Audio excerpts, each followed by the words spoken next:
Hello, everybody, and welcome back to another day here at the Damage Report. What is being labeled, I see in the Twitch chat, as Tuesday News Day. They're all supposed to be news days, but maybe Tuesday has some of the most interesting. We'll see.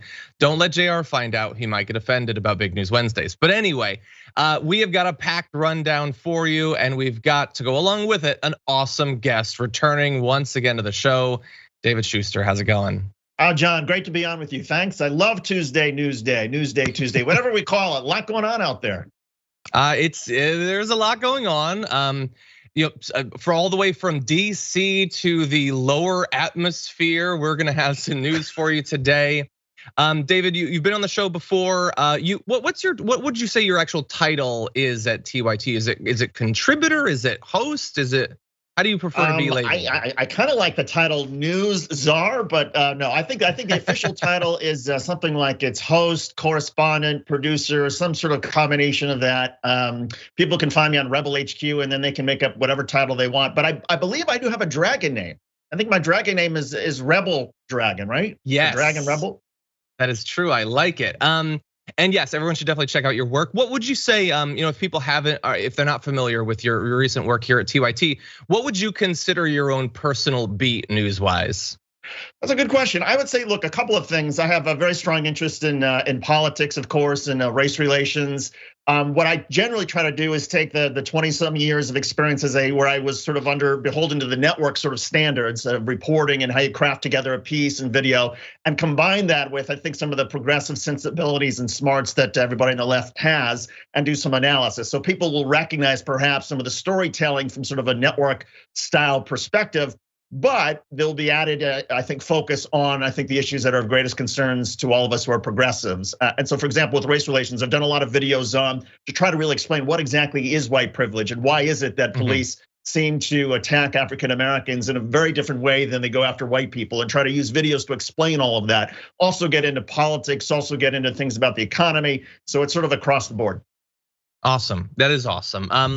Speaking of news standards, a little bit later on the show, we'll be talking about the falling standards for the way public health issues are communicated on certain mainstream news networks. And we've got a lot of other news besides. So thank you for tuning in wherever you are. If you would do us a favor and hit the like button and share the stream, that would be great so that people know that we're live. You might say, well, wait, wouldn't they know that you're live? After all, they've subscribed to your channel. That's not how it works anymore. We need all the help we can get, unfortunately. So please provide that. And if you want to send us tweets, comments, super chats, anything like that, myself and David will respond during the little breaks that we take. But that said, David, are you ready to jump into some of the recent domestic political developments? Yeah, let's do it. Let's do it.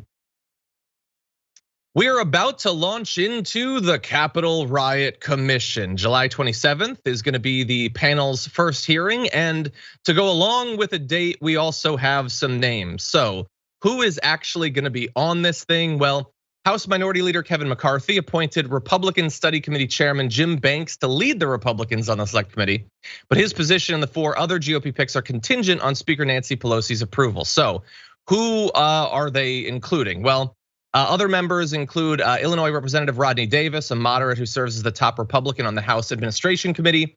Ohio Representative Jim Jordan, the top Republican on the House Judiciary Committee. Representative Kelly Armstrong, a lawyer by trade who served on the House Judiciary Committee during the first Trump impeachment. And freshman Representative Troy Nehls, a former sheriff who supported Capitol Police in turning back rioters who tried to break into the House floor during the siege. Now, some of that sounds like, hey, that's good. You didn't want the cops to be overrun and murdered, yay. But also bear in mind that 3 of those, Jordan, Banks, and Nehls, were among 139 House Republicans who voted to overturn the election results, while Davis and Armstrong voted to certify the results. So 3 of them literally said, oh, you guys have your violent tactics, you're gonna try to get in there and just steal the ballots or overthrow the entire government. Oh, that's cool. Okay, I'm not gonna actually help you. That seems like, I don't wanna get all sweaty. But I will vote to overturn it. I'll use the power I have. So I don't know exactly where we're at in terms of the approval of them coming from the speaker, David, but it's not the worst list. They didn't put Matt Gaetz or Marjorie Greene or anything like that, but it doesn't seem as if this is an indication that McCarthy is taking this entire thing all that seriously. Yeah, I think that's a good analysis. And also keep in mind that Congressman Jordan, he is a tour de force among Republicans, right? He is somebody who has a track record of being able to bend committees to his will, to convince other lawmakers to follow his sort of lead. So I think by taking these, what I would say, milquetoast Republicans, who are not, you would call them backbenchers. You probably wouldn't know who they are, except that they've now been identified as being on this committee. And you put a very, very strong conservative like Jim Jordan, who's going to do McCarthy's bidding. And I get the sense that at least the picks are a PR ploy so that McCarthy can say, yeah, we're kind of taking this seriously, but by having Jim Jordan on this committee, I mean, he's gonna, I think, drive the Republicans towards this crazy idea that somehow Antifa was involved or that they were just a peaceful group of protesters and just a few knuckleheads. I mean, that's the direction I think that they're gonna take. And so it's a tough call for Nancy Pelosi because on the one hand, she's gonna get some Democrats to say you cannot have Jim Jordan of all people on this committee. It's gonna be destructive to everybody. It's not gonna be taken seriously. But maybe there's some political benefit for Pelosi to let them have a flamethrower, a bully like that on the committee, so that Democrats then make the case Republicans never really wanted to get the truth in the first place. Yeah, I think that that's a good point. I would think you could make that case anyway. I think either way, it's pretty clear that most are not interested in really knowing what was going on or anything like that. But you're right, and it might drive some attention on the hearings, having Jim Jordan, taking off his jacket and wasting a bunch of time with nonsense questions. That's definitely true. Your prediction about which conspiracy theories he might jump into, I think there's a good chance the Antifa thing will show up, even though, like, aren't we past this? Like, Trump has reiterated how many times he loved them, and like, but yeah, sure. I think that the slam dunk bet is that he will waste their time. I think that Jim Jordan is going to waste a whole bunch of time when we have people coming in to testify that hypothetically might have some interesting stuff to say. And that's kind of unfortunate. But yeah, having multiple members on who voted to decertify the election,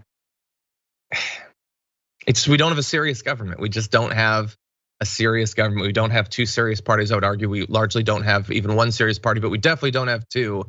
And we are talking about something that resulted in multiple deaths that could have resulted in even more. I mean, having people like, we have this tweet from Jim Banks from the 6th, 10:16 a.m. before they knew that they were supposed to pretend that they were like appalled at this. The senators are going to get their steps in today. What the hell does that mean? What? I mean, I got a Fitbit on right now. I get the concept of getting the steps in. Why would they have to walk or run more on the 6th, Jim Banks? What is that joke supposed to mean? I think it's pretty clear that it's them having to run from something, but this is the sort of people they're bringing. Well, this is not going to necessarily be a very easy thing for the Republicans to do land on the committee. And that's why I think ultimately Nancy Pelosi may say, okay, go ahead, let's let Jim Jordan on. Because if Jim Jordan comes on and tries to bully Capitol police officers who are going to be the first to testify, I mean, I think there's already a sense, at least in most of the country, not all, but majority of Americans do believe that Donald Trump Republicans were responsible for this. Republicans say, no, it's Joe Biden, the Democrats. But I think it's the centrists and the moderates that both parties are focused on very heavily going into the midterms. And if moderates see that there's Jim Jordan being an extremist, bullying Republicans, denying reality of all these videos showing 140 police officers being wounded, then I think it rebounds awfully against the GOP. So the GOP's got to be careful in all this, as much as they want to obstruct and perhaps get people to forget about this and to get people focused on the peaceful protest who was there. The Democrats are going to set this hearing up and put a number of traps in for Republicans. The Republicans have to be careful. That's a good point. Yeah, I mean, look, I think it seems pragmatically that it would be better to just do whatever you can to let the conversation and the public awareness of the 6th die down in advance of the midterms. And putting him on, I think you're right, is going to produce the exact opposite of that. Whether like he's gonna be a flamethrower or whatever, regardless. But if he is like dredging up old conspiracy theories and stuff like that, that's just gonna be even newer footage that they can put over, like voice that they can put over footage of the cops being beaten by these people. But let's go to a little bit of other information. We don't know exactly what the process is going to be like in terms of the Republicans being confirmed for the committee, but Pelosi's selections are available. We've got Liz Cheney, Benny Thompson, Adam Schiff, Zoe Lofgren, Pete Aguilar, Jamie Raskin, Elaine Luria, and Stephanie Murphy. And so, look, she chose Liz Cheney. I get it. Liz Cheney has set herself up in opposition to some of the other Republicans through the course of 2021. But I find interesting, and I'm curious about your opinion, David, that they proposed this bipartisan thing that was going to have even split on the membership between Democrats and Republicans. That was rejected by the Republicans.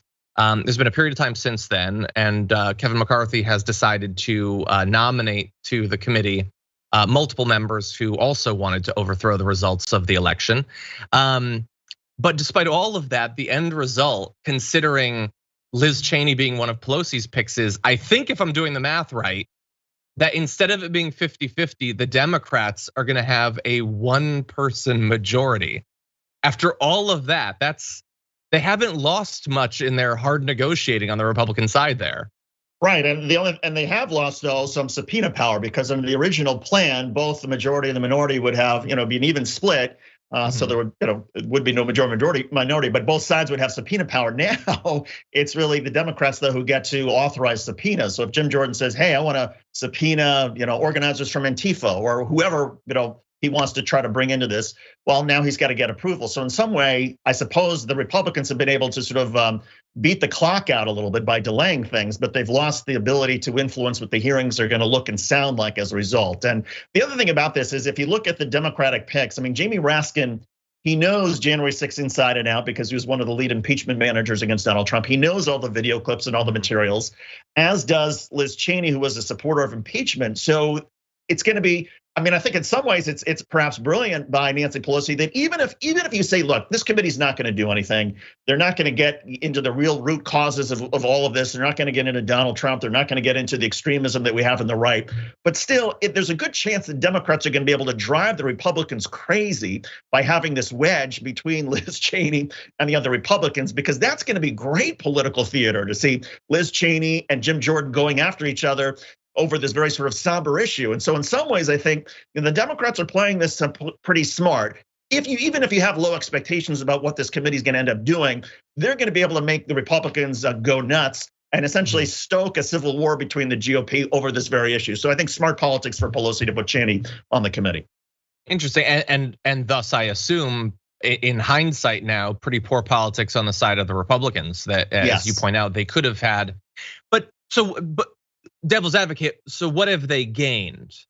Have they in some way gotten a measurable percentage of the population to just throw up their hands and be like, that's just a mess, I'm not gonna pay attention to it? Do you think that they've potentially influenced how either the process will be viewed as it's going, and it's about to start in like a week and a half, or when the final report comes out, is it gonna be easier for them to get people to ignore it as a result of the birthing process for the committee? What do you think about that?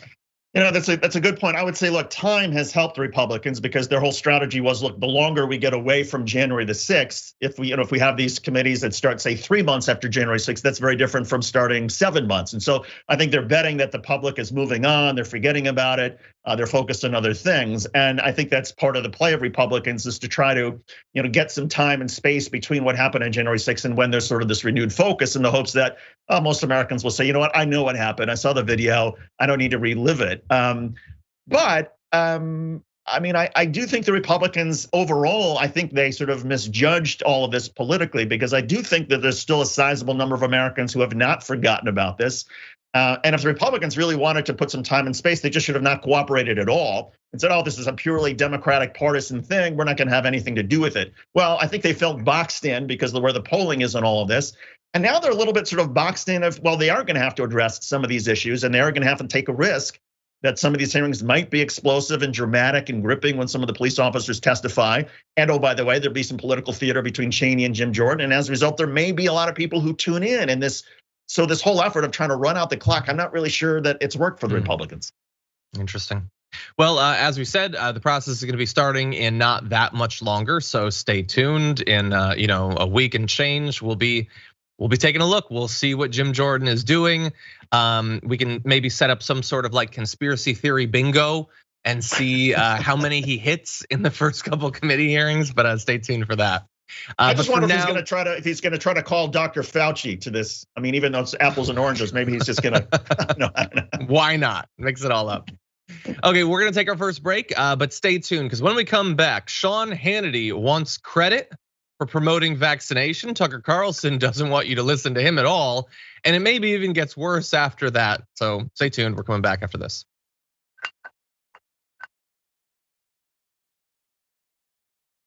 Okay, everybody. Thanks to all of you for being here. Let's see what's going on out there in the audience. In anticipation, by the way, before we get into the messages, in anticipation of later on, we're going to be talking about Jeff Bezos and all of what's going on there.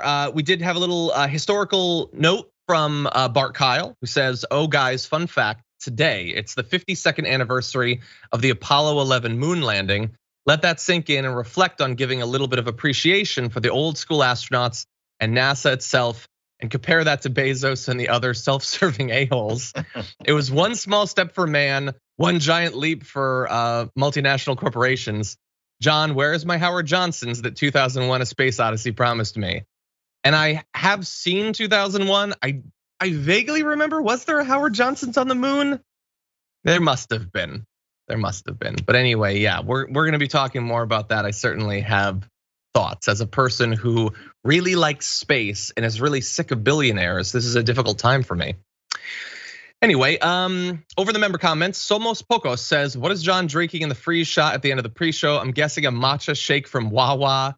No, it's a green juice from Robex, but close. Is there Wawa in Los Angeles? I've never heard of it. I don't think that there is.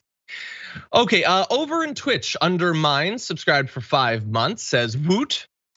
Undermine is a person of few words, but thank you for being here, much appreciated.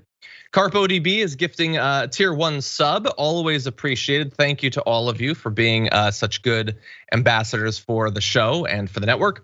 Z Huddle subscribed to tier 1 for 6 months, says good morning, John and team. Keep doing what you do. Z Huddle, keep doing what you're doing. Thank you. What is Z Huddle doing? Z Huddle gifted 2 tier 1 subs, so thank you for that. Keep doing that, that'd be great, thank you.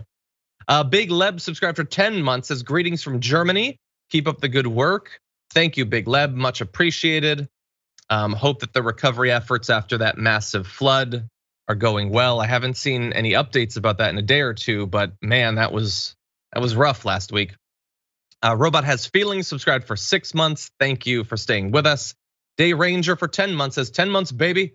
Thank you for all you do, John, TDR, and TYT. Such a longtime viewer and TYT member. Very glad to have found the Twitch community 10 months ago. Thank you. We appreciate you being part of that community as well. Over in the super chat, Amanda Hobson with a generous super chat. Thank you, Amanda, saying, please take today's flight as the long-deserved flight for Wally Funk, member of the Mercury 13 and now oldest in space. The 13 were denied back in the dawn of our space program while enduring all the same tests. We need to honor them and tell their story. Amanda, that is a great point, and I am going to admit, I don't know that story actually. I did see references to Wally Funk becoming the oldest person in space, but I actually don't know that history. So I will have to do a little bit of research on that. Thank you. Over in the Twitch section, Kyle says there's definitely not a Wawa in LA. I'm an East Coaster who lived in California for almost a decade, and you have definitely not been blessed with a Wawa. Well, I'm an East Coaster. David, where are you living these days? We are in Fairfield in Connecticut, so New York metropolitan area. Okay, why do I always forget that? I'm sure we've talked about, I'm from Bridgeport. Oh, I didn't know that. But yeah, that's cool. Yeah, so we left. I spent most of my life in DC. Most of my career was there. I moved to New York 10 years ago at the beginning of the pandemic because of some health issues. We went to Eastern Connecticut, and then we decided, hey, if we can work remote, let's stay in Connecticut. So here we are. Exactly, and it's working. But no Wawas in my opinion. No Wawas, not here in Connecticut. No Wawas. Anyway, thank you everybody for your comments and messages. We have more news coming for you, so we'll be right back after this.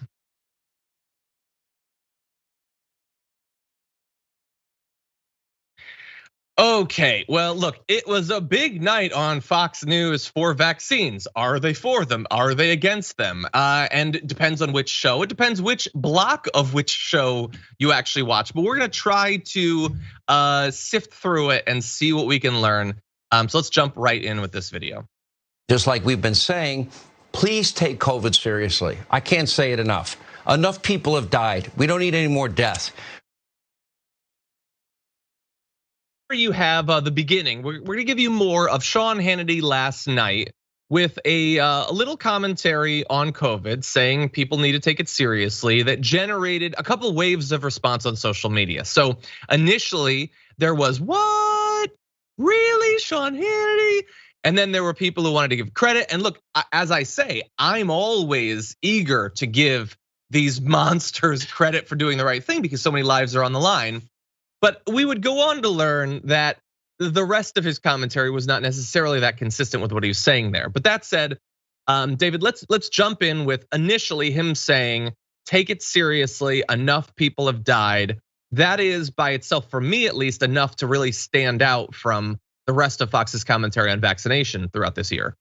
Yeah, I think this is sort of a remarkable moment at Fox, and behind the scenes, from what I'm picking up from some of my former colleagues, and full disclosure, I was there from, let's see, 96 to 2001, 2002. And so I still have a couple of people still there. Behind the scenes, there is this ferocious battle going on at Fox News, and that you have the Murdochs who are now fearful that they could ultimately lose advertisers, that the Fox brand could be hurt if history judges Fox as responsible in any way for the tens of thousands of deaths that are coming because of this new wave of the COVID variants. That the 40% of the country that decided not to get vaccinated, great. You're screwing the rest of us because not only putting your own lives in danger, you're enabling these variants to spread, and eventually there might be a variant that is able to get past the current vaccine. So all of us are in danger thanks to those idiots who are refusing to get the vaccine. And speaking of idiots, when you have people like Laura Ingraham and Tucker Carlson who are telling their audience, be skeptical of the vaccines, they're not telling you everything. And as a result, you have people who are not getting the vaccines. Again, Fox is now directly responsible for this public health crisis that we have in this country. And I think at a certain point, from what I'm hearing, the Murdoch said, okay, enough. We need to be, at least for the historical record, for the next 6 months, a year going forward, we need to have some key statements from some of our stars that everybody can point to say, no, Fox News was on the side of getting vaccines. We were on the side of science, and that's coming from the Murdochs. And yet, and even though you have the hypocrites like Laura Ingraham and Tucker Carlson who have gotten their own vaccines but are egging on their audience to be mad about it, I think they're still sort of pushing back. And so there's this remarkable fight going on at Fox News. And again, all driven by the Murdochs and they're concerned about, well, what's gonna happen to Fox in terms of its brand, in terms of its image, in terms of advertisers. Fox is already getting a lot of pushback from a lot of advertisers for their role, for example, in spreading the big lie about the election. And it sounds like the Murdochs don't want to go through that again, this time with the pandemic. Yeah, it is entirely possible. I mean, and we will see as we launch into potentially another wave, it's going to become more real. But that said, as I implied in the intro, like it is a very mixed bag. So let's go to a little bit more of his commentary, get a little bit more context, and then we will add further context after this. Research like crazy. Talk to your doctor, your doctors, medical professionals you trust based on your unique medical history, your current medical condition, and you and your doctor make a very important decision for your own safety. Take it seriously. You also have a right to medical privacy. Doctor-patient confidentiality is also important, and it absolutely makes sense for many Americans to get vaccinated. I believe in science. I believe in the science of vaccination. Okay, so look, that's good, I guess it's not great. It's like, I believe it does make sense for many Americans to get vaccinated. No, you cowardly idiot. You know that it makes sense for virtually everyone who can be vaccinated to be vaccinated. And sure, talking to your doctor and asking questions is a good idea. People should do it more about more things that are going on in their life. That said, you do not need to have a long sit-down conversation with your GP to find out if you should get vaccinated. You almost certainly should. You should have 6 months ago. And so that bothers me. But that said, he does tell you to get vaccinated, or he won't tell you. He says it's probably a good idea for many of you.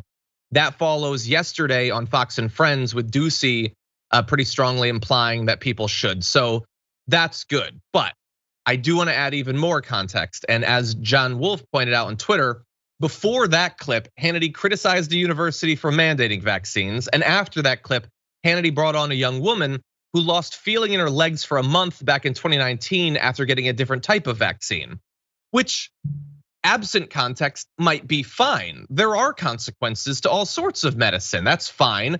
But if you're saying I'm doing the right thing, than going out there and using your limited time to spotlight probably incredibly rare consequences of other vaccines. During the segment where you're encouraging vaccines, I get to point out that it seems as if you're trying to say something. Whether you're explicitly saying or not, and I doubt you will because you don't want to be sued, you certainly seem to be hinting at something there. Your thoughts, David? I agree, and it seems like, I think people like Sean Hannity and the rest, if they were to come out and say everybody should get a vaccine, except for people who have certain pre-existing conditions or immunosuppressant or whatever it is, then that would be doing a full 180, and that would be going against their theme for the last several months that there's this evil Biden administration which is going to force you to get vaccines, which is going to go door to door, and you're going to require a vaccine passport, and if you're going to do anything, you have to be vaccinated. The government's going to come to your door and force you to get the Fauci jab. That has been their main talking point. So what they're doing is they're now on this sort of very thin reed where they're saying, well, yeah, maybe talk to a doctor because if you're pregnant or if you have cancer, if you have an immunosuppression issue, maybe vaccine. Of course, yes, that has been the statement from the CDC, from everybody all along. Based on your medical condition, you make an evaluation. 99% of the public should get the vaccine. There are, of course, going to be some people who shouldn't for whatever reason, and there are different safety protocols for them. But for Fox News to now retreat and say, oh, no, we're not going to step back and say the government's not telling you to do something. They're still telling you to get the vaccine. They're still coming door to door. Universities are still forcing students to do this. That protects what they've said in the past. So they're not doing a full 180. And yet they can also say, but yes, most people should get the vaccine, and therefore we, Fox News, are not going to be responsible for the skepticism, the misplaced skepticism that is out there that is causing this pandemic to keep going. It is a remarkable trick that they're trying to pull, and it seems to me mind-boggling that they're going to get away with this, but that's how Fox News operates. Yeah, and so far they have, and yeah, it really does feel like a covering your ass moment. But that said, while I know that that's what it is, if Sean Hannity's thing last night leads to just even a few conservatives not dying that would have otherwise, that's a good thing. I will give him credit for that. Yes. But I'm not stupid, and he hasn't retracted anything that he's said or done in his shows. So at the same time that I'm giving him credit, I will take issue with the fact that less than a week ago he had on Laura Trump to say that COVID had been about controlling people, quote, from day one. But day one was under Trump. He was the one taking credit for it. So was he controlling people with the vaccine? But you don't have any strong follow-up from Sean Hannity there. And he didn't say it after all. He just brought on Laura Trump to attack the vaccine. I'm sure he won't bring her on in the future since she's doing this misinforming.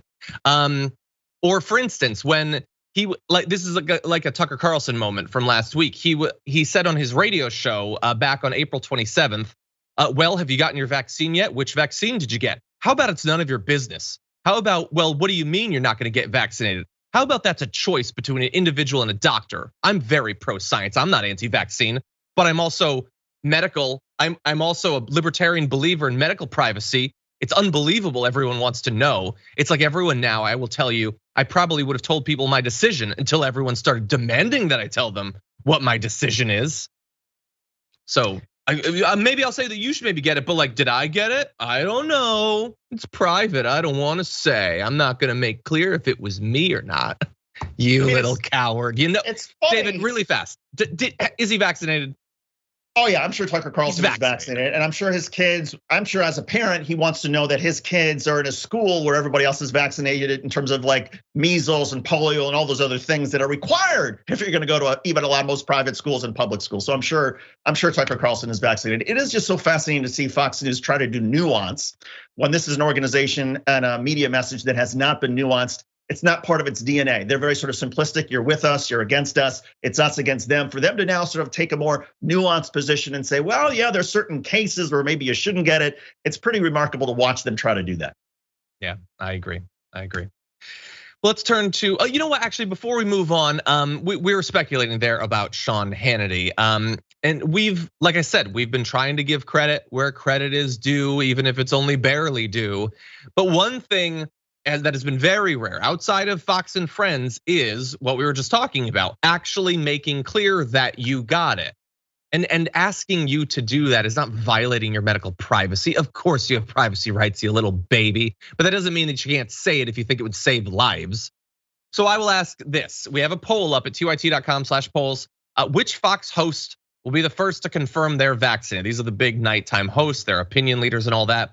We've got Tucker Carlson, Sean Hannity, and Laura Ingraham. Will one of them finally admit that they're vaccinated? Because I would bet every cent I have and every dollar I'll make that they're all vaccinated.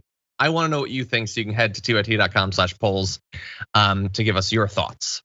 But I want to give you someone else's thoughts on Sean Hannity's somewhat about face as we move into this. Sean Hannity last night got some credit for telling people to take COVID seriously. That same night, though, there was a different Fox personality who seemed to be subtly shading the about face by a Fox host. Let's take a look at Tucker Carlson and see what he has to say. But there are a lot of those people giving you medical advice on television, and you should ignore them. The advice they're giving you isn't designed to help, it's designed to make you comply. And you shouldn't comply mindlessly. You're an American adult. You are allowed to ask simple questions and then demand clear answers. That's why we live here. That's your birthright. It couldn't be a Tucker Carlson clip, David, without him using the term birthright there. Asking medical questions is your birthright. What are you talking about, you moronic dingus? That doesn't even make any sense. He just like gets fired if he doesn't bring up something that sounds white nationalist every 35 seconds. But there, look, maybe I'm overstating it. Maybe that wasn't about Sean Hannity. I don't know, David, what do you think? Well, I love hearing Tucker Carlson say, ignore the people on television who are giving you medical advice, because that means we can now finally ignore everything Tucker Carlson has said for the past year and a half about this pandemic, because he's been on television night after night saying, well, maybe the vaccine's not gonna work. Maybe the scientists are telling us that it's not as effective as I mean, night after night, people have been listening to Tucker Carlson and making decisions based on this. And now he's saying, oh, ignore all of us. And it gets to that very sort of rich moment. Remember when Tucker Carlson got sued and the Fox lawyer said, look, you shouldn't believe what Tucker Carlson says. He's not a fact reporter. He's an entertainer. Of course, he may say things that are not true. And it's almost as if, okay, well, that's the defense that they're going back to now, that, don't take any of it seriously. Tucker Carlson, a moment of truth there, saying, don't believe what you're hearing from people on television, especially maybe on this network, because we're just in it to try to make money off your misery.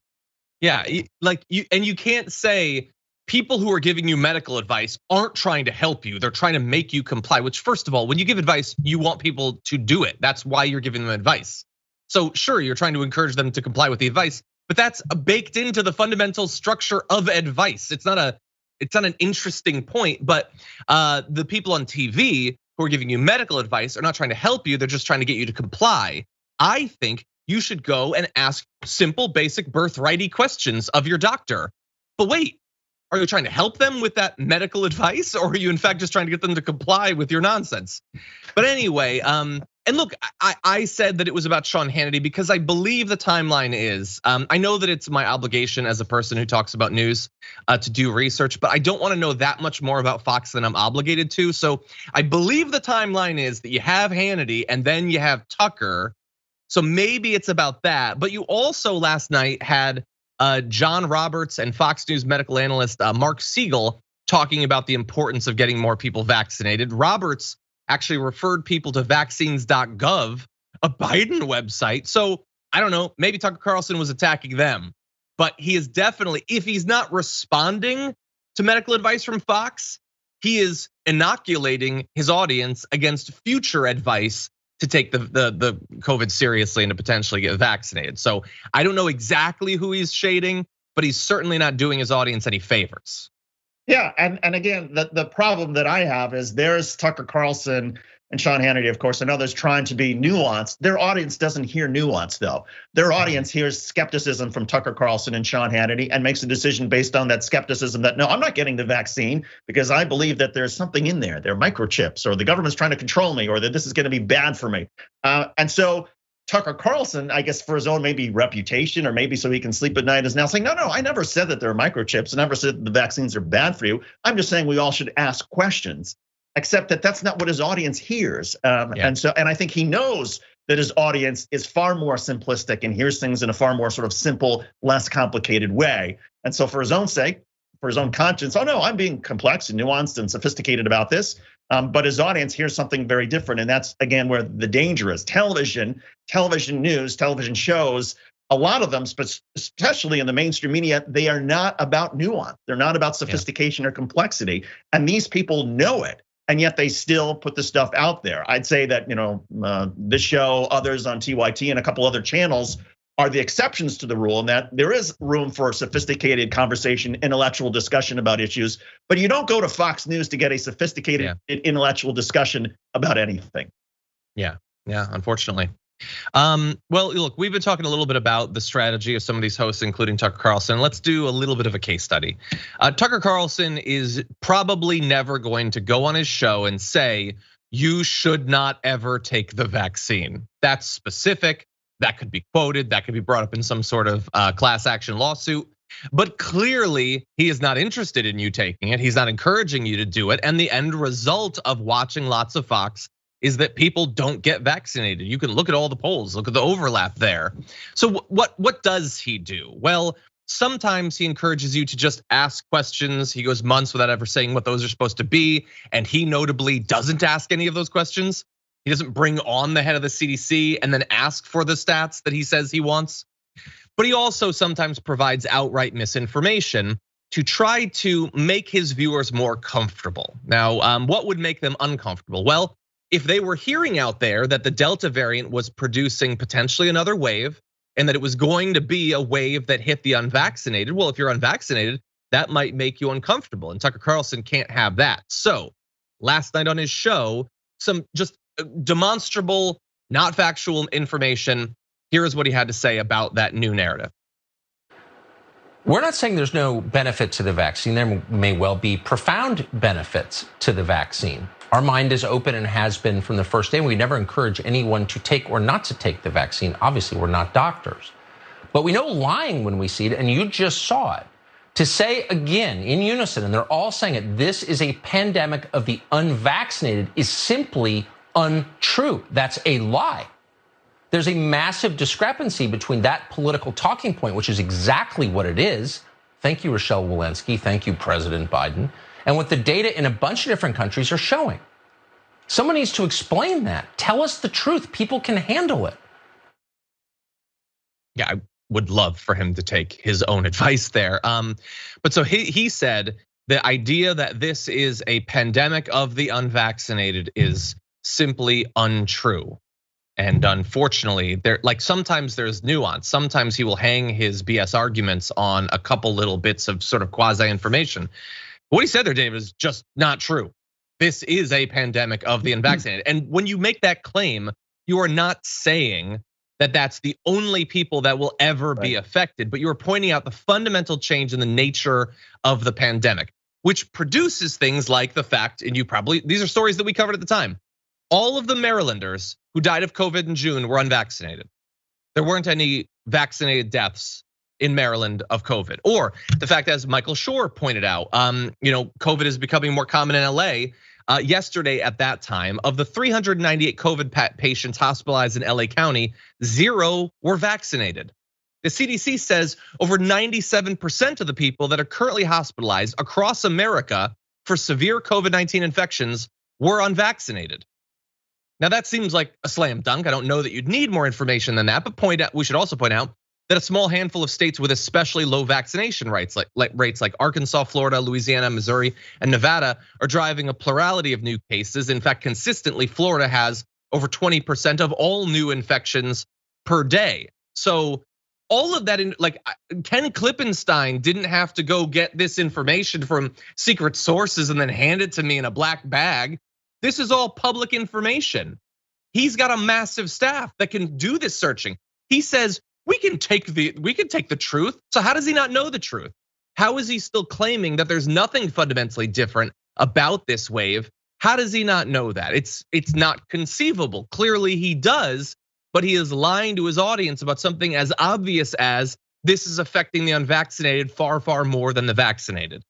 David? Yeah, I mean, it's semantics that Tucker Carlson is arguing. Does he want everybody to say that this is a pandemic that is 99% about the unvaccinated? If that's what he wants us to say, okay, I'll be the first to say it. It's 99% about the unvaccinated. Is it a pandemic entirely of the unvaccinated. No, nobody's ever said that. And maybe that's where Tucker Carlson is somehow drawing an inference from what the Biden administration has been saying.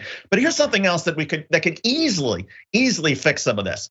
We can all agree, and I think even Tucker Carlson and Sean Hannity would agree, there are no microchips in a vaccine. And yet, there was a poll that just came out that found more than half of the people who are opposed to taking a vaccine think that there's a microchip in it. That's something like almost like 20% of the country. So Tucker Carlson could come out and say, look, shame on the Democrats if they say this is only about the unvaccinated. That's not what the Democrats are saying. But if he wants to say that, fine. But also shame on anybody who believes that there's a microchip in this. There are no microchips in the vaccine.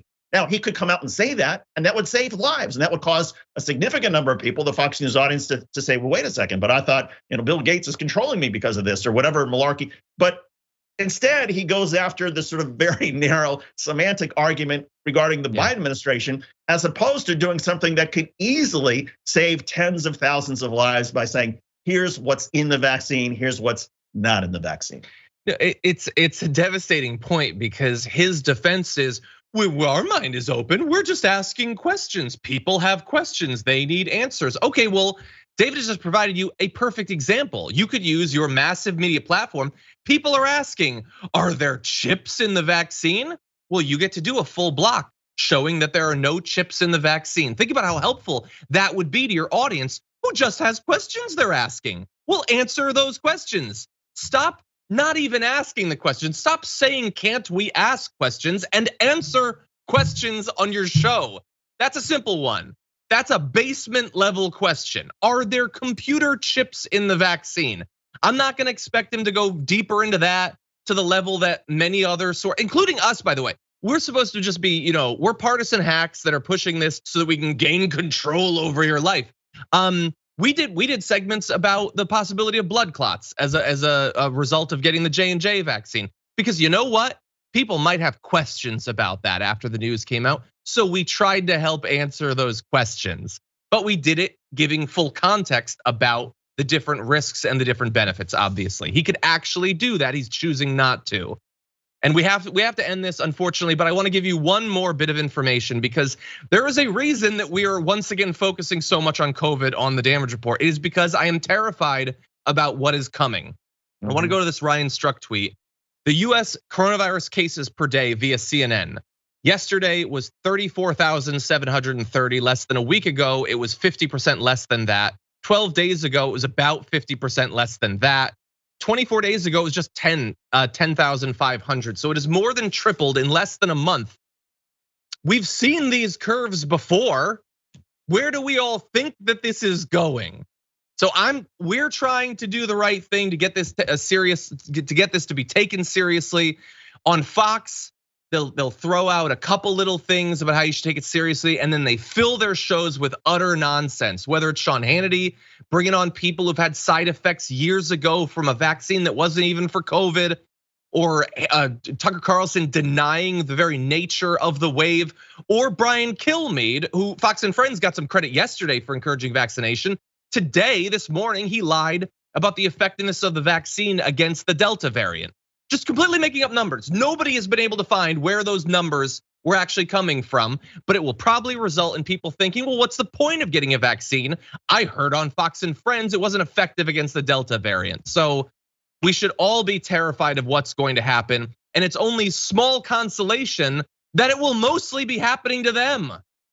I'm not gonna die of COVID. I've been vaccinated, so the chances are very low. David and the rest of the people desperately trying to save conservative lives are probably not gonna get particularly sick or die. But we as a nation, as a world, are gonna have to watch all these people who've been given a better opportunity to get vaccinated than virtually anyone else on the face of the earth, choosing not to because they believe the nonsense of these a-holes on Fox News. It's unnecessary. We shouldn't. Whatever, we've gone on too long. David, any closing thoughts on this? Well, I'd say my only other closing thought is, among the people who are not vaccinated because they can't get the vaccine are children. I have an 8-year-old and I have a 4-year-old. I, as a parent, we've decided the moment the vaccine is available to them, they're gonna get it. Other parents may make a different decision. But the fact of the matter is right now, because of the knuckleheads in this country that won't get the vaccine, that is allowing this wave to come, this is a wave that's gonna hit largely the unvaccinated. It's gonna hit adults. There's some indications that children are more susceptible to this variant than to the original coronavirus. And I'll be damned if I'm gonna let my kids get this terrible coronavirus because some idiots out there were watching Fox News and decided, oh no, I'm not gonna. I mean, if you're not getting the vaccine, if you're a grown up, stay at home, seclude yourself, keep your kids at home, don't interact with the rest of the population because I'm not gonna let this affect my family when our family's doing everything we can to try to protect themselves. I agree, very reasonable. Okay, we're gonna take our second break. When we come back, little update on the bipartisan infrastructure bill, and then eventually we're gonna get to Ben and Jerry's making international news. They're now the apparent enemy of an entire political regime. We'll have that for you after this.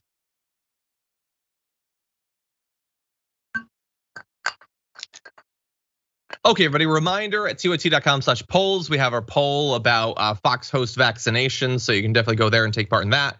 Here's what's going on in the super chat. Franklin Sharpslicer says, Cheney from Wyoming, which is my home, though I don't always agree with this right-wing gnome, Liz can confront Jordan's stunt and at least make him squirm, which is deserving to this little worm. Thank you, Franklin.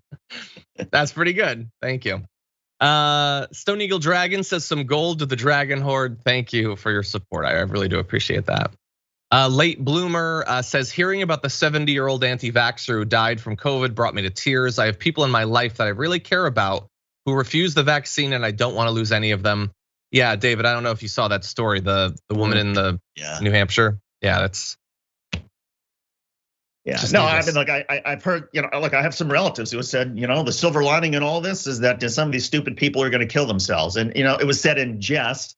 And I sort of get the humor, but the fact of the matter is all of us as human beings, you don't want to see anybody suffer. Even somebody who I disagree with on nearly everything. I don't want people to die. You don't want people to die. We want to be able to have these fights with healthy people and be able to convince them that we're right because of the intellectual merits of the argument, not because they're killing themselves. Yeah, exactly. Okay, Nick says, I heard Donald I'm having difficulty parsing your super chat, but thank you for the support. I do appreciate you watching. Nicolette says, I think Tucker's compliance statement was more projection of his feels on Hannity complying with the higher ups. It's certainly possible. I don't know them in the way that for instance David does. I don't have that past. I don't know how friendly they are or anything like that, but they, to some extent, might well be competing for audience. They want to be the one that those conservatives trust the most. So yeah, cannibalism is sort of an inevitability in the grift game. Let's see. Peter Hamby says, well, I see that Fox News gets the message about the COVID-19 devastation. They're still going to needle Biden about it, which leaves a doozy of infighting. Yeah, I mean, they don't want to give credit, obviously. Bernie the Kiwi Dragon says, giving you some inspiration in reference to exercising in the pre-show, John. I've been cycling to work the last 2 days. 15.5 miles takes me 1.5 hours. A few steep slopes too, feels great. Wow. Up until I moved, I was actually biking to the studio every morning. I unfortunately can't do that anymore, but it was only like 3 miles. It was nothing like your commute. I wish that I could still do that. Okay, over in Twitch, Judy Phillips says, yes, I'm so sick of we've got questions. They have a huge research team who can answer those questions if they really care. Yeah, if you have spent this many months just saying you have questions, you're either really bad at research or you're really lying to us. Okay, Diamond Joker gifted 5 tier 1 subs over at Twitch. Thank you, Diamond Joker. McFly subscribed for 3 months, says Wawa is based outside of Philly. Just put the first one in Florida recently, pretty much New York and South right now, but definitely not on the West Coast yet. I assume it's like a supermarket. That's what I seem to be picking up, I think. Supermarket and gas station. Gas station? Oh, gas station too, okay. Yeah. Kyle said, wait, outside of, I think I have been to one. We went to Philly for, what was it? Was that for the Democratic convention or the Republican convention? Yeah, Democratic convention in 2000 maybe? They have pretzels at Wawa. The famous Philadelphia soft pretzels, they sell them at Wawa. That's my association with it. That must be what it is. Kyle on Twitch says, Tucker with his leading questions is like Columbo for idiots. That's pretty good, thank you. Okay, no time for more, but we will get to them after the next break. But one more story to close out the hour coming up after this.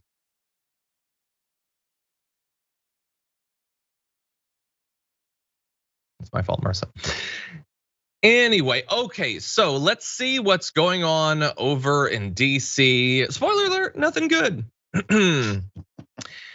So how are they gonna pay for this infrastructure bill? And honestly, look, the bipartisan version, the reconciliation version, I mean, both of them are gonna be expensive. They're gonna have to be paid for in some way, but we've known for some time that the Republicans are not going to approve of certain forms of payment, namely returning taxes to where they were at before Donald Trump, having any new taxes whatsoever. Those are two pretty big ones.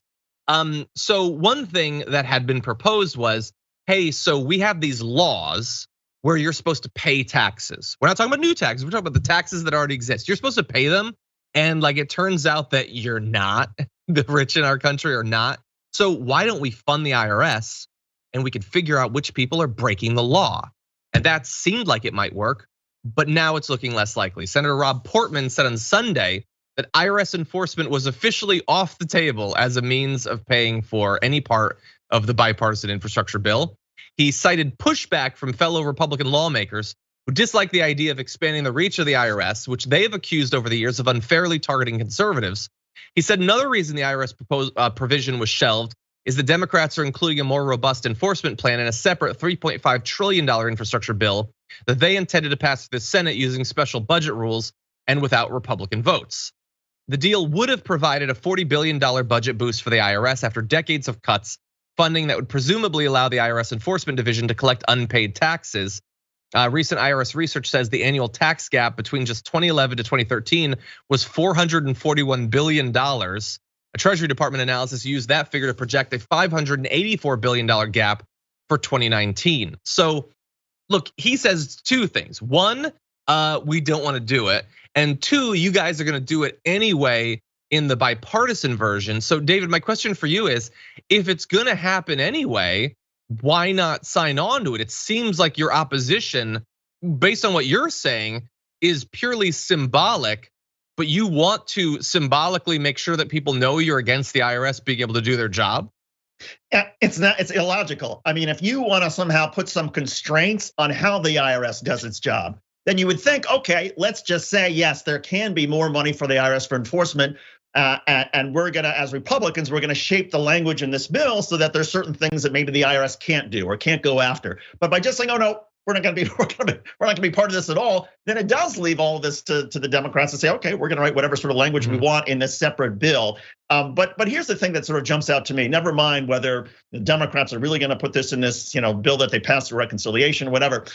Here are Republicans admitting, I think what so many of us have known for all along, and that is, yes, the people who are not paying their taxes are largely the rich, are largely the conservatives, the people who can afford to hire these fancy accountants and create these offshore accounts and all these sort of loopholes. Those are the ones who, yes, should be paying more. And now you have Republicans admitting it. Yes, those are our constituents. We don't want to hurt them. We don't want to make them mad. So therefore, we're not going to allow the IRS to enforce its own rules. Yeah, and I understand nothing like this can happen, but the idea that government would be manipulated to the point where their clear goal is to aid people in continued evasion of the law feels accomplice-y. It's not in a legal sense, but it certainly seems as if you're giving an assist to someone that you know is breaking the law, and you'd prefer that they continue to do so. But somehow they've found that loophole, it is legal. By the way, I do want to point out that some of the arguments against increased funding for the IRS ties back to a story we talked about last week. Senator John Cornyn recently said, I don't think anybody's looking forward to an army of auditors to audit your tax returns. Unfortunately, the IRS has a reputation problem because of weaponization, the lowest learners of the world. Well, we talked, I think last week, about the fact that all these right-wing groups, the Koch brothers and others, these representing billionaires, they had started lobbying against the IRS provision in the infrastructure deal, sending a letter to senators that read in part, no additional funding for the IRS, especially given its multiple scandals over the past decade. We have not forgotten about lowest learners' tactics of using IRS enforcement to harass conservative groups and donors. Republicans in Congress shouldn't either. It's all nonsense. That's not actually what happened back then, but it's pretty clear how the billionaire front group, their letter has directly influenced these senators, and the senators are now just spreading it and saying that's why we're not going to do it. So that is a very effective form of lobbying, apparently. Yeah, and there's also, look, if the Republicans are really concerned about the lowest learners who may be out there, and granted, there may be some unscrupulous IRS employees who are gonna look up tax returns and target people they don't like. But you know what? There are rules already in place to deal with those IRS employees. So here's an idea. You give the IRS more money for enforcement. And oh, by the way, part of the more money they have is so that there can be more internal watchdogs within the organization who can make sure that IRS employees are not abusing their authority. That's the grown-up common sense way of dealing this. But to just throw up your hands and say, oh no, we don't want Amazon, we don't want Exxon, we don't want all these people who have great accountants and take advantage of the loopholes. We don't want them to have to pay anymore. We don't want to have to go through an audit. Well, you know what? If some of these large corporations would go through an audit, I think it would actually make a lot of us feel a lot better, because I know a lot of ordinary citizens who go through an audit if our numbers are not perfectly correct. So why shouldn't these billionaires and large corporations do the same, particularly when we're talking about huge amounts of money in their case? Exactly. Yeah, and potentially it could be bringing in a lot of money. Let's go back to Rokan's tweet. He says, because of budget cuts, the IRS audits only half of large companies' tax returns.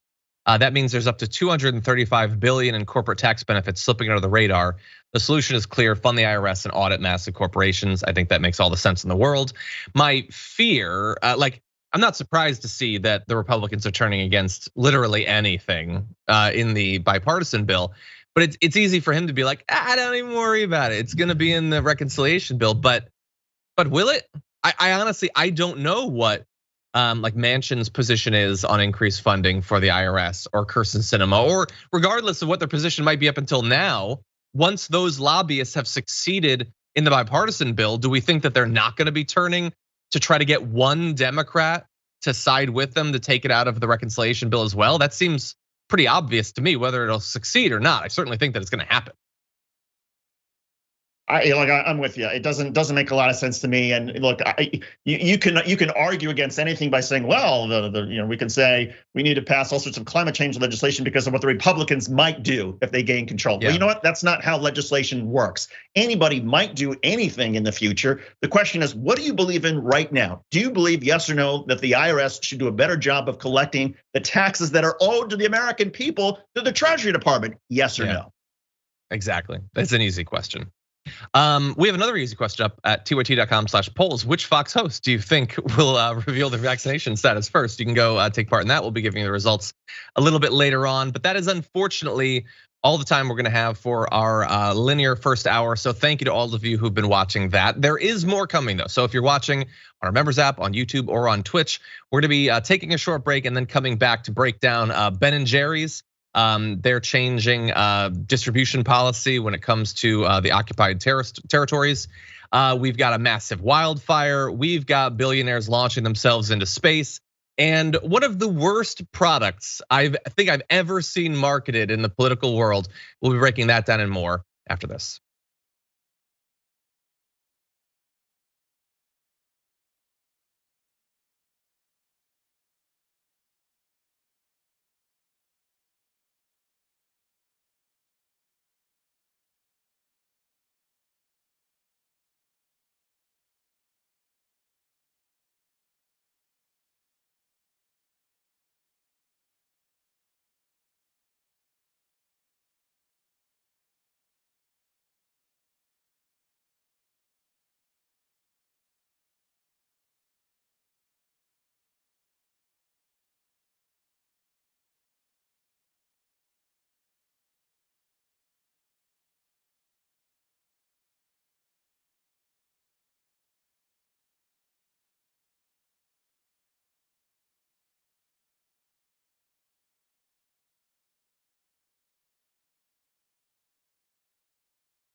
Okay, everybody. Hello to you, YouTube. Hey, Twitch. Thank you for being here. We've got some more news for you. And then after that, we've got some more news for you, but it won't be us.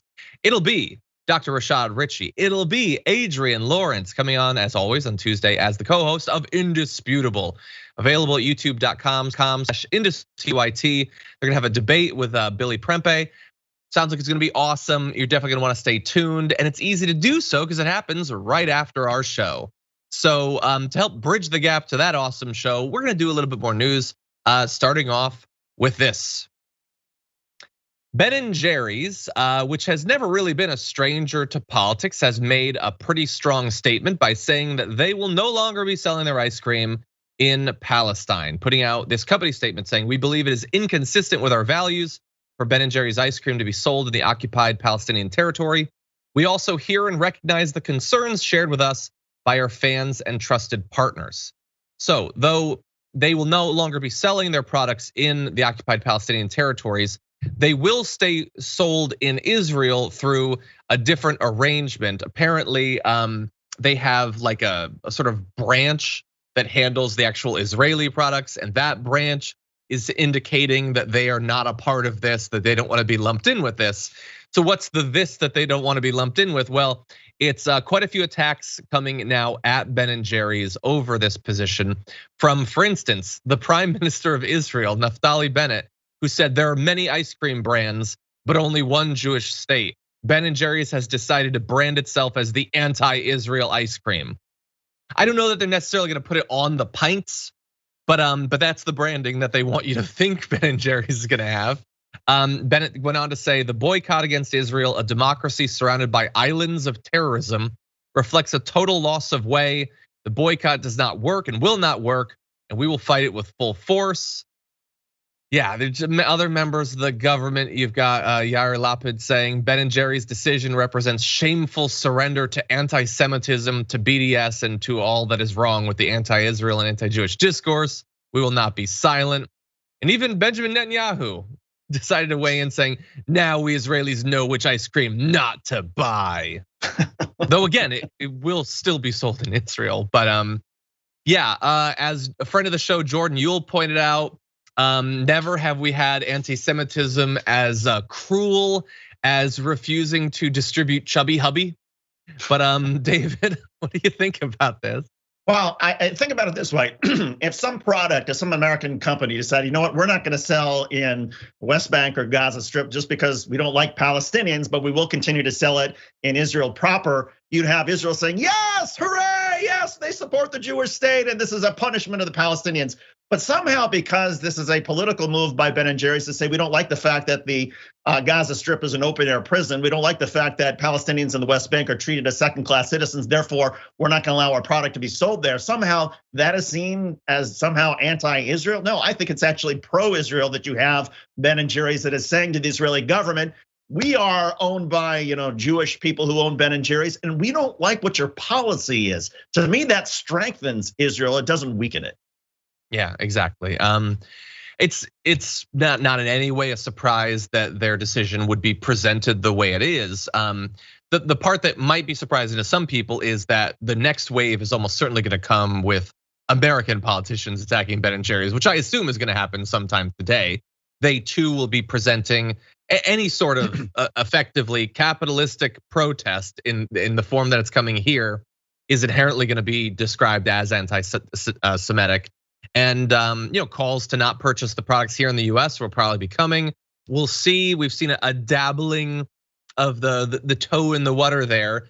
We're not going to show up the graphics for this, but I found Ben Shapiro retweeted their statement saying, "Oh well, guess I won't be eating any more of your ice cream." But Wild Geerders on Twitter had posted a tweet from back in 2012 where Ben Shapiro tweeted, "I think the owners of Ben & Jerry's are awful politically, but they make great ice cream, so I eat there because I'm not a vindictive a-hole." So that was in response apparently to people on the left starting to boycott Chick-fil-A over their politics, and he wanted to point out, well, I'm morally superior. I can disassociate the politics from the product and enjoy my ice cream. Oh wait, now we want to boycott? Woohoo, sign me up. So a little bit of an inconsistency there. It was 9 years ago. Maybe it's an evolution. Doubt he will describe it as such. He's going to present himself as being consistent. But anyway, that's what Ben and Jerry's is up to. We've had Ben on the show several times, actually. They're big supporters of Bernie Sanders. But they are probably going to have some rough PR days ahead. Anyway, why don't we move into our next big story, news out of the world? Let's launch into this video. 5, 4, command engine start. 2, 1. Ignition.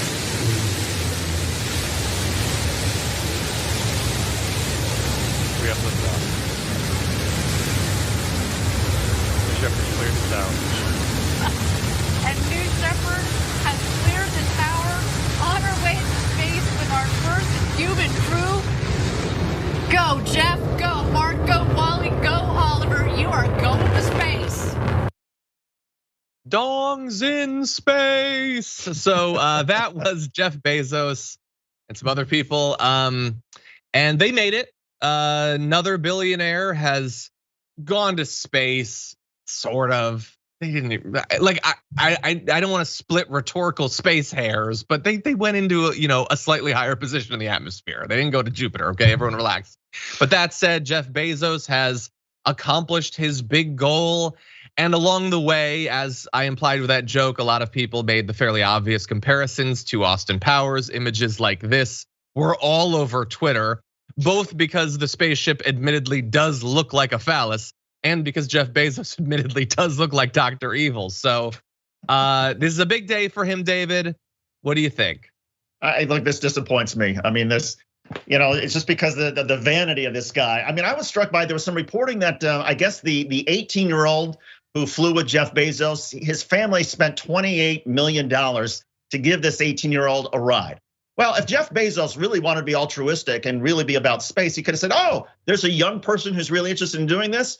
We're gonna give away a seat for free, and we're gonna have a teacher or a student who's gonna join me. But no, there's Jeff Bezos actually charging somebody to be part of his rocket ship. It's insanity. Spend the money here at home, improve the conditions for your employees at Amazon. Forget about going into some suborbital atmosphere. Who cares? Yeah, I like space. I want to see spaceships. I want that to be a thing. But I don't like anything about this, really. I really don't. I don't like, as it was pointed out by Bart earlier, the fact that space travel like this used to be a thing that demonstrated how much we can accomplish when we come together. Now it's, hey, look, a billionaire did a thing with all the money he has, all the money that he extracted, by force from us. Amazon, isn't alone in any way in mistreating its workers, but I think that it might be breaking new ground. A story broke in just the last day, I think, about a woman at one of their facilities who had requested time off while pregnant, was denied it, miscarried. So that's just the sort of story that is going to be produced by his approach to his workers. And so he can pose for photos today as he is in his cowboy hat and in his space uniform and everything. And he can literally say, as he did, Amazon employees and every Amazon customer, you guys paid for all this.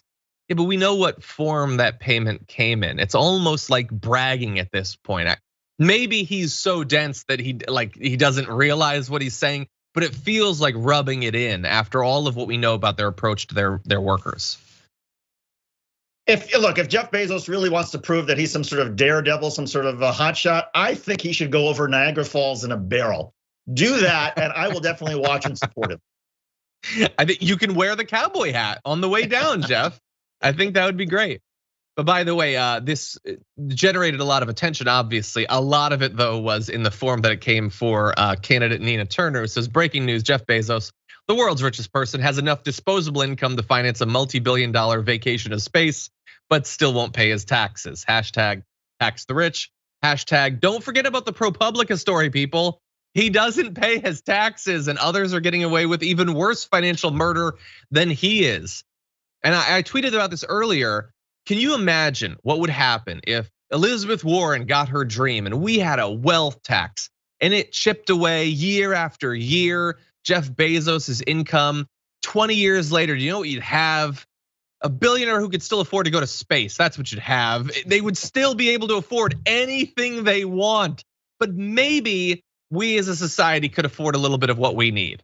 So that's something that we should definitely look into. This is a great opportunity to once again get people talking about the ProPublica story, as well as the taxation that is so desperately needed and that we probably won't get. Anyway, okay, I'm gonna read just a couple quick super chats before we jump into our next story. Franklin Sharpslicer says, Fox and Vax may it break their backs financially for dodging the facts, a curse upon their sponsors, and may they know why none of their products will I ever buy. Hey, Ben Shapiro might have an issue with you doing a boycott, Franklin, depending on what year it is. It might be the coolest thing ever, I don't know, it depends. Ryan Nowicki says, Noam Chomsky has a talk where he says capitalism and representative democracy are incompatible. This makes sense when you consider how powerful special interests have been. Do you agree with this? Well, I think the terms capitalism and the term representative democracy are very broad constructs that can come in a lot of different forms. I think it might be entirely possible that the current state of both in America might be incompatible. I don't know, David, any thoughts? Look, our capitalism is broken, right? I mean, as long as we continue to have the wealth gap get larger, have people at the very top make more and more money, have a working class fall farther and farther behind. I mean, every major sort of society, democracy has failed when the wealth gap gets to a certain point. And so whether you like capitalism, whether you don't like capitalism, our system is breaking and we are headed towards a point that is really dangerous. So I don't care what anybody wants to call it. We've got to figure out some way to make wages for working class people go up and to bring down some of the unbelievable sums of money that these people at the top are making. I agree. Ingy Bingy says Tucker's questions feel very similar to Dave Rubin's ideas. That's pretty good. I like that. That's an old school reference there. Peril the Polar Bear Dragon says, since the destruction of the planet is almost guaranteed, colonizing and ruining the rest of our solar system is our only hope. That's what they seem to think. I think that we still have a chance. I think, hashtag terraform Earth. I think that's probably gonna be a little bit easier, a little bit cheaper as well. Okay, with that, I'm being reminded we have a couple more stories to get to, so we're gonna do that. Let's jump into this next story. It is that unfortunate, tragic season once again. Massive wildfires, dozens of them simultaneously, are racing across different portions of the United States. I want to focus on one today. It is a devastating one, the Bootleg fire in Oregon. It started in early July and still only 25% contained. Weeks later, has now charred an area the size of Los Angeles, destroying at least 67 homes and 100 buildings. It's the largest wildfire currently burning in the US. I don't know exactly today how many there are. At one point, there were 70 simultaneously. It's possible that number has varied day by day. It's over 200 miles long, larger than New York City, almost twice the size of Portland. It's just a thing that we do as a society that, like, the extreme weather events and the damage that climate change is doing is so epic that we have to compare all of it to states and stuff. Like when something breaks off of Antarctica, it's always the size of like Rhode Island. You notice that? The wildfires are always the size of New York City, but unfortunately they're also becoming more common. And it's been burning for 2 weeks. Most of that time it's exhibited one or more forms of extreme fire behavior, leading to rapid changes in winds and other conditions that have caused flames to spread rapidly in the forest canopy. Basically what they're saying is that rather than weather influencing the fires, this fire is so bad that it is now itself influencing weather, which is poetic, but also pretty scary, David. Yeah, and I've got a message for everybody in the mainstream media, because I know how these newsrooms work, the evening newscasts and whatnot. They love this story because the pictures are gripping, right? When you see flames and we see aircraft coming in and trying to drop on water and firefighters are trying to battle the fires, it is a remarkable story. You can't help but stop and watch. Wow, look at that. But rarely do you actually hear the mainstream media say, okay, but what's causing this? What is the larger issue about climate change? And to me, that's where we are. We're gonna see these pictures now on a regular basis every summer for months at a time. So fine, the networks, you're gonna get your incredible catnip to your audience, but spend a little bit of time trying to explain to people why this is happening. Use your platform to educate people about the damage this is being caused because of climate change. And so, for everybody who's watching the evening news tonight, pay very close attention. Watch the newscasts that are actually going to talk about the underlying issues. Don't just watch because the pictures are remarkable. Exactly. Yeah, exactly. What a waste of, waste of a possible dark lining to this story. Really fast, I want to give you an idea of how devastating this is by maybe cluing you into some phenomena that I had not been familiar with, including that smoke and heat from the fire have created fire clouds that can be seen from more than 100 miles away. Numerous slop fires have jumped fire lines, with one growing to about 4 miles in size as of Monday afternoon. This is what it looks like when, after weeks, a fire is only a quarter contained. There have also been reports of fire whirls, small spinning vortexes of air and flames that are common in many wildfires and are often inaccurately described as fire tornadoes. Fire whirls are small, perhaps a few dozen feet in diameter at their largest, and last for a few seconds to a few minutes, but they exist. We have effectively fire-nados. Yeah. Hey, everybody, don't worry about that. It's smaller than you might think. Yes, but it's also devastating. And it's also making me, as a prospective fantasy author, feel like, how am I supposed to come up with anything more devastating and impossible than what climate change is producing here on Earth? And then, of course, during all of this, we have extreme heat as well. Record temperatures in Oregon were broken by as much as 9 degrees. That's not how records are supposed to work. It's supposed to be incremental. You're not supposed to be punched in the face with a new record, but unfortunately, so far we are. Any final thoughts on this? Look, it's all related. I mean, to what we're seeing in Europe right now. I know we don't, a lot of Americans don't like to think about other places and across the pond, but Europe is seeing, once every 200-year floods. Well, it's because climate change is making everything more extreme. Winters are more extreme. They're colder than ever. They're wetter than ever. Summers are hotter and drier than ever. And so our planet is screaming out, saying enough already. And how many people, how many homes have to be destroyed? How many people have to lose their lives in floods and fires before everyone's going to say, oh, well, this is not just something to entertain us because the pictures are remarkable. Maybe there's something we can actually do about it. Yeah. My guess would be once they've extracted as much money out of the status quo as they can. But yeah, and I'm glad that you mentioned the flooding. People in the chat are talking about it too. At least 170 deaths in Germany. Absolutely devastating. And yeah, it's not just going to be fires. It's also going to be flooding. And I don't know if you saw, we also have to contend with the moon wobble. David, had you seen that? Oh yeah, the moon wobble is going to change things, and look, hurricane season is coming up. This could be another devastating hurricane season. Well, who's going to pay for the damage repairs along the Gulf Coast when we have another major city, whether it's New Orleans or Houston or Galveston or whatever it is, that gets flattened by a hurricane? I mean, exactly. At a certain point, there's a cost to all of this. Yeah, and it might start, if you live there, if you own property there, it might start to get to you. So you should follow Ben Shapiro's advice and just sell your home to someone who's apparently going to move there amidst all of this. Intellectual gladiator, that's what I say. Anyway, with that, I think we have a few more minutes. I think we can jump into our last story. Hold on to your butts. This one is a doozy. There have been instances of companies that sell sort of accessories and paraphernalia for shooters dabbling in politics. Well, this is about as unfortunate an example of that as I can remember.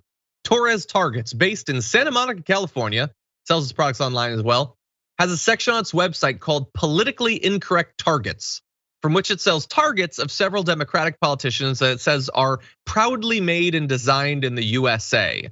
Now, supposedly they make a Trump one too, but I wasn't able to find it, and the vast majority are the sorts of people that you think conservative gun owners would probably prefer to target. Like this one, you can see AOC with a hammer and sickle beret on her head. The advertisement says, fine-tune your skills with this alternate reality target of Alexandria Ocasio-Cortez, a communist revolutionary. Look out, capitalists. AOC is on the hunt and ready to liberate your property from you. They also have, I believe, a pirate version of Ilhan Omar. So isn't that fun? You can purchase this, and then you can act out your fantasies of shooting Congresswoman Ilhan Omar. That's fun. Dr. Fauci, also, if you'd like to act out murdering a guy who's trying to stop you from dying of an illness, you can do that. And why not kids too? So Greta Thunberg, they have a target of her. And they acknowledge that she's young on their site, saying at Torres Targets, we waited until Greta Thunberg was 18 to exploit her.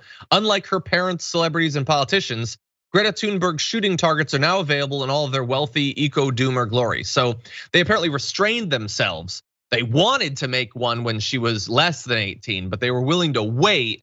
And it must have been tough on all these gun owners desperately wanting to shoot Greta Thunberg, and we got to wait a little bit. So what do you think about this, David? They are saying, by the way, maybe as a way to cover themselves, that these aren't those people. These are alternate reality versions of them. So I don't know, is it less awful? I am just like shocked and horrified, and I would like to sort of meet who are the people who actually buy these targets, because I want to figure out some way to make sure that I stay 1,000 miles away from these nutcases, and that maybe we create some sort of registry or list of people who would actually fire a weapon at a depiction of a real person. I mean, think about it this way: suppose we created video games where Ben Shapiro and Mitch McConnell and all those, and we can decapitate them in our video games. Would Republicans like that? Would conservatives be very happy about that? No, they would move immediately to stamp all sorts of warning labels and to defund these video games. It's the same thing. Have some shame, have some class, have some basic humanity. These are fellow human beings we're talking about. Don't teach people that it's okay to open fire at somebody who's a real human being. That's not okay. Yeah. It's not, and saying that they're alternate reality versions doesn't make it less awful. The right wingers who are buying these aren't like, well, Greta Thunberg, I disagree with her politically, but she has every right to express herself. Alternate reality version? That's not how it works. They want to shoot Greta Thunberg and you're helping them act out their fantasy. So that's not a defense. And it's not a defense to have one of Trump that none of your customers are actually gonna buy. And I read the copy for it, by the way. It's basically mocking all of the criticism of Donald Trump. So look, are they allowed to do this? I don't know, probably. I would, as David pointed out, I would be a little bit uncomfortable knowing the sort of people who would actually purchase these, but we just cover this to let you know that there is a lot of simmering anger out there, desperation to act out on violence. Hopefully none of these people actually do. But are you gonna be shocked to find out if there's ever an assassination attempt against one of the people that we've shown you here, that when they search their house, there's a probably good chance that they're gonna find one of these Torres targets? So they can do what they want, but we can judge them for what they choose to do. Yeah, and if they want to do what they want, this company that's producing these targets, okay, what if I took a facsimile of this company, of this business, found their address, got a nice picture of this business, and then, I don't know, suppose I had target practice where I blew them up or set Molotov cocktails and set them on fire. Or what if I stood on the sidewalk in front of their business and took pictures of their business and set it on fire? How would they feel? I imagine they would feel threatened. That's the kind of society, the coarsening of our society that these knuckleheads are creating. It's, just sell your targets with the normal bullseye. I'm sure there are plenty of gun owners out there that'll provide you with a profitable business. Don't go to this extreme. There's no integrity in all this. Definitely, it's a great point. They wouldn't like it, and if you did it, I wouldn't like it either. Anyway, David, I do like you being on the show. This was a lot of fun. I really enjoyed you coming back. Where can people see more of your work? Rebel HQ on Facebook and YouTube. Rebel HQ is where all the videos get posted. They can go there, and occasionally some of these TYT shows. But it's an honor to be part of the team, John, and always an honor to be on your show. Thank you very much. The honor is shared.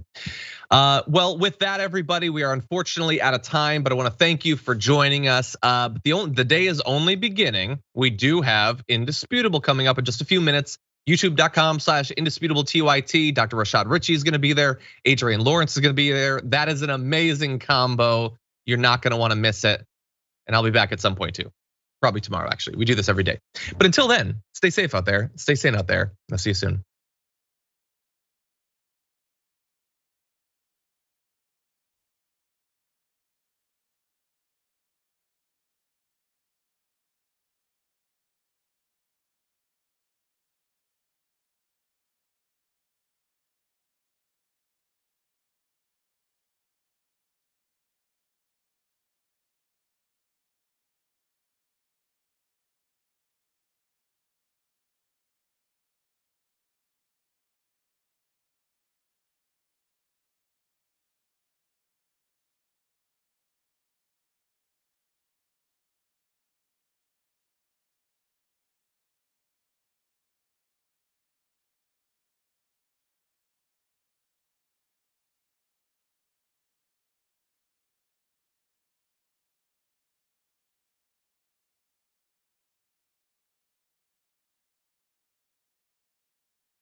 You know what time it is.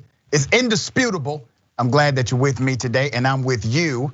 We got a hell of a show today. Let me give a big thank you to everyone. We have over 144,000 subscribers on the YouTube page. Make sure you check out Indisputable TYT. If you are watching me from anywhere other than that YouTube page, I need you to go ahead, jump on Indisputable TYT. Make sure you hit the subscribe button, and let's all have a party together. You can just binge on so many segments. What in the redneck hell? I wish a Karen would, and the bullpen. Have loads of fun. Ladies and gentlemen, today we will have Adrienne Lawrence, attorney at law, author, and TYT contributor, who will help me break down news of the day. My debate guest for the bullpen is congressional candidate from New Jersey's 9th District, Billy Prempe, will join me in the bullpen. It should be an interesting conversation. My top news: Proud Boys leader pleads guilty to burning the church's Black Lives Matter banner. You remember this. Everybody remembers when this went down. So the leader, his name is Henry Enrique Tarrio, AKA the prolific snitch. I didn't say that. That's what the attorney said about him in the unsealed court documents. They called him a prolific snitch. Well, this prolific snitch has now pleaded guilty to burning the Black Lives Matter banner. That picture went viral. Each offense carries a maximum of 180 days in prison and a $1,000 fine. The sentence hearing is scheduled on August 23rd. We're gonna keep an eye on that. But here's what I'm questioning, because obviously this guy is involved in a criminal enterprise. The Proud Boys, in my opinion, they are a criminal network. But he did light something on fire on somebody else's property, ripped it off of the building. Why not arson? Why not felony arson? Why not felony trespass? Felony destruction of property? Let me remind you of this photo and how they are glorifying the action of burning something that has the word black on it. Here's what it looks like. Here's what it looked like. Remember that? Remember that photo? Remember that scene? They are celebrating, think about it, they are celebrating the burning of something that says, my life matters. Your life matters. Because see, if Black Lives Matter, everybody's life matters. They're burning it because it says black. Do you understand? They don't care that it says lives matter. They're burning it because it says black. There's no argument about the KKK being antithetical to black people. Nobody would debate that. There's no ambiguity in that sentiment. They used to burn something too to show their disdain for blackness. Well, I'll be damned. Those pictures are extremely similar. See, it's the same sentiment. It's the same motivation, the same agenda to stop the progress of people of color, because their privilege has been threatened. They are fragile, and this is their fragility in operation. The national leader of the Proud Boys, a far-right extremist group, pleaded guilty Monday to 2 charges, including one involving the burning of a Black Lives Matter banner stolen from a Washington, DC church. They didn't even get charged with theft, by the way. On December 12th, 2020, a group of Proud Boys, including Tarrio, stole a banner that read #Black Lives Matter from the property of the Asbury United Methodist Church. This is a very historical church. The banner also had the logo and website address of the church, the city's oldest Black Methodist church. Henry Enrique Tarrio, 37 years of age, of Miami, Florida, pleaded guilty in the Superior Court of the District of Columbia to 1 count of destruction of property and a local weapons charge, according to a Department of Justice press release. Now, here's what it carries, okay? If he gets absolutely nothing else, here's what it carries. Each offense carries a maximum sentence of 180 days in prison and or $1,000 fine.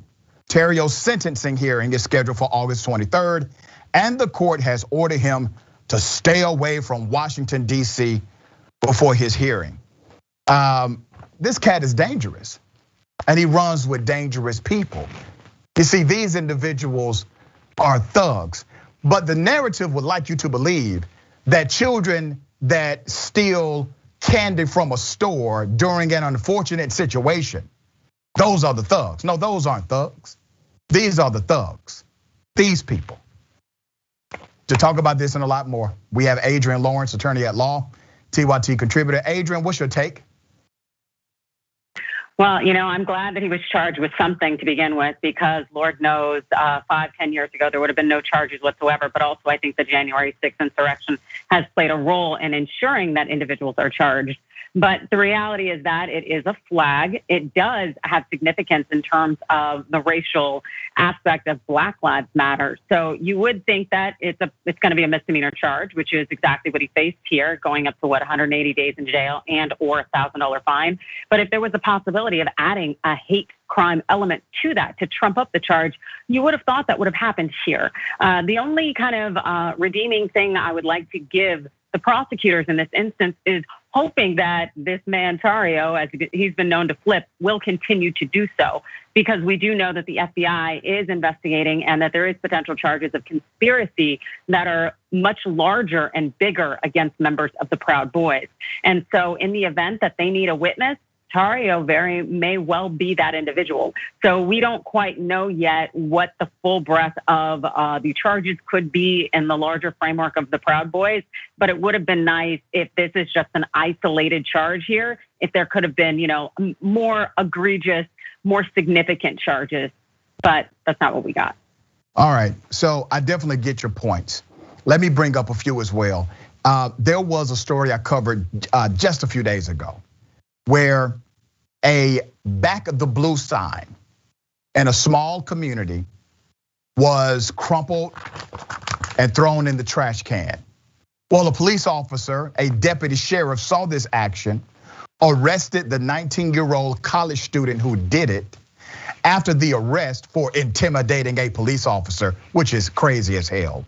After that arrest, the prosecutor enhanced it for the hate crime violation, because in that state last year, they passed a hate crimes bill protecting police officers. So you have that, right? This person has the book thrown at them. What has happened to prosecutors saying things like, we're going to prosecute violators to the fullest extent of the law? I haven't heard that narrative. I don't feel that same energy as it relates to these individuals committing acts of domestic terrorism. Of course not. The energy is not there, because we have to ask ourselves what's promoting white supremacy. And in the event of Tarrio, it is not, well, it is promoting white supremacy for him to tear down the Black Lives Matter flag. But of that woman in Utah, no, it's kind of the antithesis to that. And as a result, she is going to face those harsh, aggravated, trumped up, unnecessary penalties. And this is just really, it's a reflection of our system. Who are we looking to protect? Who are we looking to uplift? What are the narratives that we want to be reinforced? Who do we want to intimidate? And what voices do we want to silence? And this shows us, this disparity here, exactly how it works and goes down.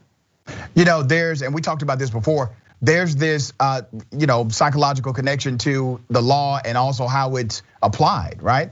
If you have a law that says, okay, if you commit an act of domestic terrorism, that's wrong, that's a violation, and you will have a stiff penalty. But if you allow people to do it, basically get away with it with days, some won't even receive any jail time. What message does that send to the other would-be domestic terrorists in the United States of America? That we're all not created equal, and also all laws aren't enforced equally. The fact is that we have a nation that was built on reinforcing disparities, racism, sexism, all of the isms whatsoever, and it is still operating as such. And the laws and situations like this just prove that point even more. Sometimes I look at these stories, Adrian, and I really do wonder, is there really a single white person alive who believes that disparities in the races do not exist? Now, obviously, we know they push that narrative. They will say things like this. They will say, oh, no, it's all about your individual work. It is all about what you put in, and there's no systemic bias or systemic racism. But obviously, the facts are staggering. Do you think that there are some people who really believe the hype, or are they just promoting the hype? Oh, I think in part that they're promoting the hype. Either that or they're lying to themselves, because Lord knows they are lying to us. That's a big lie. Because you cannot ignore the facts. You can't ignore the stats. You can't ignore what you see. But there are so many people out there who want to believe that Black people or brown people are more criminal. And that's the reason why that they're involved with the police so often. And it's like, give me a break. Just because, again, you like to lie to yourself doesn't mean you can lie to me. I know what the system is. I know how it operates. And I know how you bolster it with the lies. Very well said. I'm going to shift gears because something happened that we should have been paying attention to when it happened, but we're definitely paying attention to it now. A lawsuit has been filed. But there was a 16-year-old kid, a 16-year-old Black kid with asthma. The cop knew he had asthma. Let me just go straight to this video first.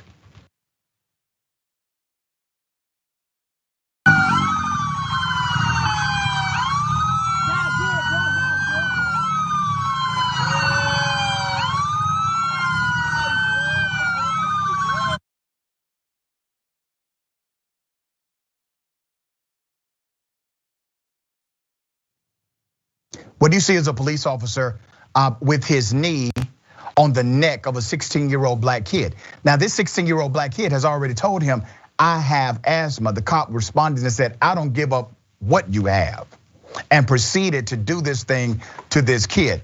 Let me give you some background. This was almost 6 weeks after the George Floyd murder.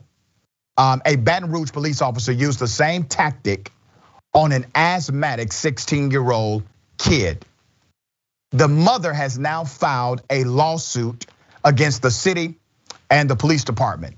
So on July 6, 2020, Dylan Cannon was pinned to the ground as Officer Alvaro Alvarez's knee was pressing on Cannon's neck for close to 30 seconds. Cannon was a passenger in the vehicle that failed to stop when an officer attempted to pull over the car for a seatbelt violation. About 50 minutes into the pursuit, and after the driver ignored multiple traffic lights and stop signs, the vehicle came to a stop. The legal claim says the driver and passenger both exited next to the car, held their hands above their heads. The driver was arrested without incident by one set of 3 officers. Now, this is the suit, so let me take you to what the suit says. According to the suit, filed by Tanisha Cannon, the teen's mother, even though Cannon was kneeling and complied with commands from another set of 3 officers, he was held at gunpoint and forcefully handcuffed. Let's show a picture of that, okay? He's in complete compliance. He's in compliance. He wasn't driving the car. He's a passenger in this vehicle. He complies. He may have even been the person to tell the driver, man, you need to stop this. So he complies. The suit identifies the officers who drew their weapons on Cannon as Lorenzo Coleman, Travis Williams, and Douglas Schultz. Despite the fact that Cannon, who was prone on the ground, did not resist at any time, according to the suit, Officer Alvaro Alvarez placed his left knee on the back of DC's neck, and he grabbed and pulled DC's left wrist behind his back. Also, according to the suit, Cannon told officers, hey, I suffer from asthma. And the officer responded, I don't give a damn. There's additional video and footage according to the suit. Let's show another picture. Let's show that picture of the knee in this young man's neck. Okay, you see that, right? He was in compliance with every single command from the police. While the department keeps promising accountability, the history of the Baton Rouge police says otherwise.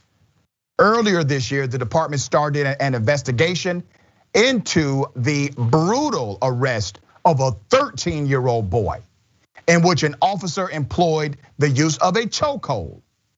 That same month, the Baton Rouge City Council approved a $4.5 million settlement with the family of Alton Sterling, a black man shot and killed by police while he was selling CDs at a convenience store. Do they think they are big and tough because they can manhandle children? What's wrong with these people? This to me is sociopathic behavior, psychopathic behavior. To have a child in complete compliance to your orders. I don't care what the prerequisite issue was. You're a cop. You're supposed to respond when there's something like this happening, but you're also supposed to be professional.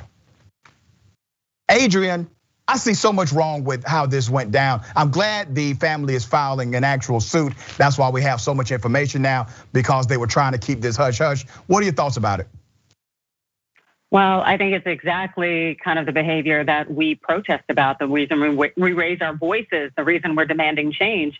The reality is that these law enforcement officers feel that they can operate with absolute impunity. He did not give a damn if that boy had any kind of breathing issues whatsoever, because he does not fear repercussions in any way, because our system has insulated law enforcement with qualified immunity as well as just hurdles across the board. And so we have to know that there is still a lot more fight and a lot more fury that needs to be brought to the table, because what George Floyd, the movement has brought was just an awakening. But my God, it is not the change that we need across the board, because clearly law enforcement does not care. The system has protected them for so long that it's not going to change unless there is significant change. And that's why you need something like the George Floyd Policing and Accountability Act, because that could create the catalyst to eliminate the whole notion of qualified immunity. I guarantee you that if you eliminate qualified immunity, a police officer, a cop who says, I can put my knee on the neck of this asthmatic child, or I cannot. It's not going to change the fact that he's in compliance, right? I guarantee you, if that cop had to think about his personal assets, if he had to think about his personal liability, if he had to think about that home he owns, if he had to think about the family that's connected to him because of his actions, he would make a better decision about how he treated people. Now, will it root out everybody? Of course not. It won't root out everybody, but the ones that it does not root out, they get sued and they get held professionally and personally liable, accountable for their activities. And it's just beyond me that individuals who are in charge of enforcing the laws are the ones crying that they don't want the laws enforced on them. This doesn't make sense whatsoever. You're not righteous to what you took a constitutional oath or an oath of office to uphold. You're not righteous to it. So why take this oath? And if you lie about a damn oath where you swear to uphold certain values and virtues, you'll lie about anything. And that's why they have to crack down, Adrian, also on false police reports.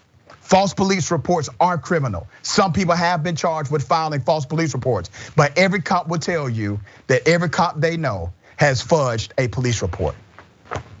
Absolutely. If there are no consequences at all for those actions, then there's gonna be no deterrent. Like it's not possible to have the two, because these individuals, we can't expect them to operate on integrity alone. That's what's gotten us here. And so we do need to have significant repercussions. We also need officers to have something on the line. Just being there and having your body on the line, yes, it's an honorable thing, but at the same time, we have to realize that the vast majority of calls do not involve violence that they face, and they are not a matter of situations where they need to ignore a boy's pleas to tell him that he can't breathe. That's not okay. Yeah, well said. And just remember, everyone, infractions without enforcement is meaningless. Meaningless, it means nothing. All right, we got more on the other side. It's indisputable, stick and stay.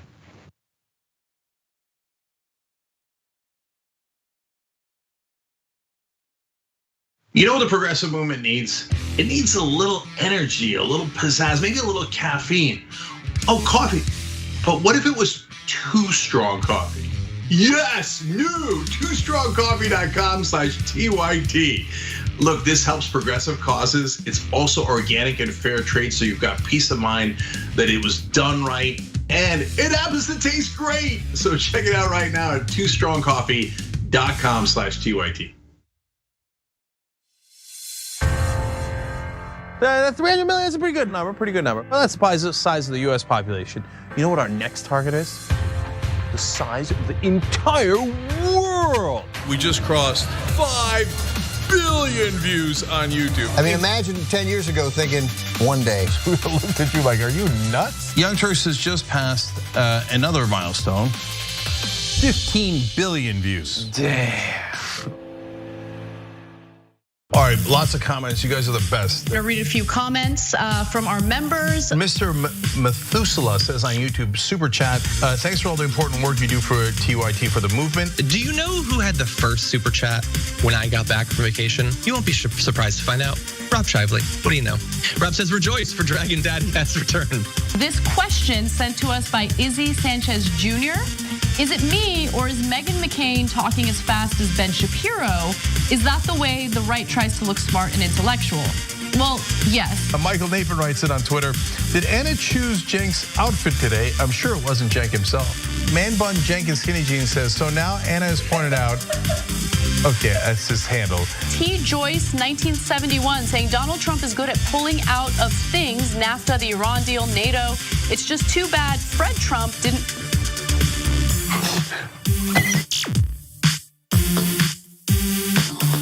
I want you to take on the spirit of one of my sheroes, Harriet Tubman, who said these words: if you hear the dogs barking, keep going.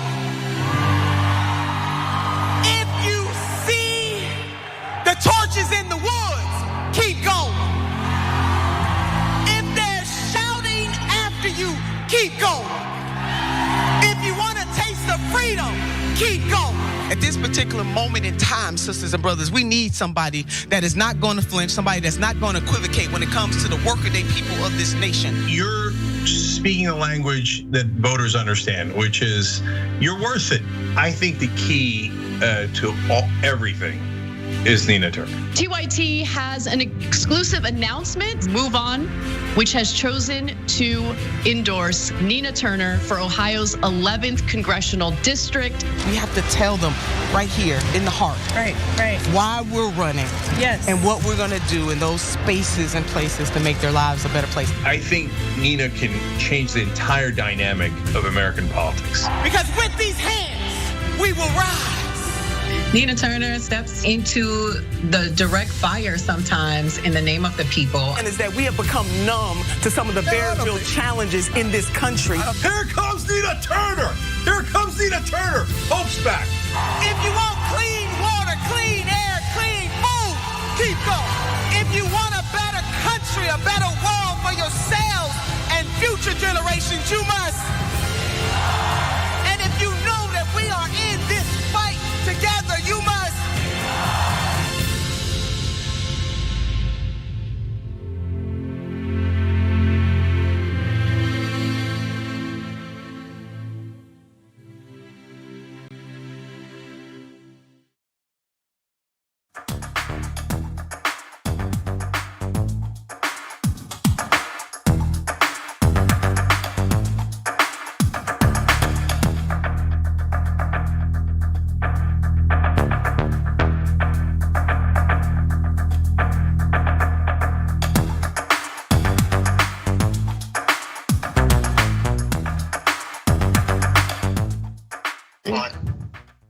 Welcome back to Indisputable. Don't forget to follow us on social media. Indisputable TYT, that works on Twitter, that works on Instagram. And make sure you tag us, hashtag us, Indisputable TYT, so we can get your comment read live on air, all right? And also don't forget, after Indisputable, make sure you stick and stay for the big homie deep dive with Jordan Yu. Make sure you stick and stay right here. All right, we got a lot of comments. TYT member Mickey C, the silver hair dragon, says, a young lady was charged with a hate crime when she crumbled a Blue Lives Matter sign and gave the terrified cop a threatening look. That means that Proud Boy also committed a hate crime in addition to his other crimes. Seems like it if you actually have equal application of the law.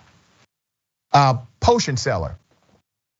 They think they're big and tough because they know they can manhandle children without consequence, since their unions will protect them. Not only the unions, the laws, court documentation, precedent protects them as well. YouTube super chat. No noon consequence, I think. All right. Stole from a church. From a church? Where's Fox News and the war on Christianity crowd hiding behind their fanfic of white Jesus? I know, but still, okay. That is interesting, right? They don't care that they committed criminal trespass on the church. They don't care because it's a black church. You see what I mean? Okay. Blue Knight says, after the Civil War, most rebels weren't punished either. This is a great point. They tormented black people for over a century. We'll see what happens with the terrorists. Very good point. Ashley Turner says, love you, Dr. Richie. Adrian, you too. We love you back. New World Dragon says, Rashad rocks. You rock as well. Thank you for that new world. David Gordon, I am indisputably super freaking high. Let's rock, Dr. Richie. Hey man, listen, we all have our thing, okay? All right, JT, my wife and I love your show. Keep it up. We need more people like yourself to change the world. And we can't change the world without people like you. Thank you, JT. David Morris, Adrian equals Serenity Dragon.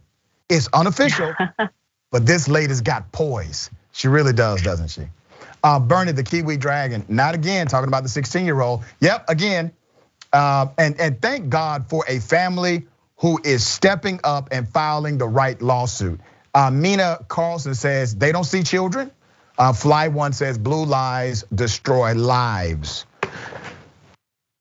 My next story, Marjorie Taylor Greene. You see, Twitter needs to stop playing with this woman, okay?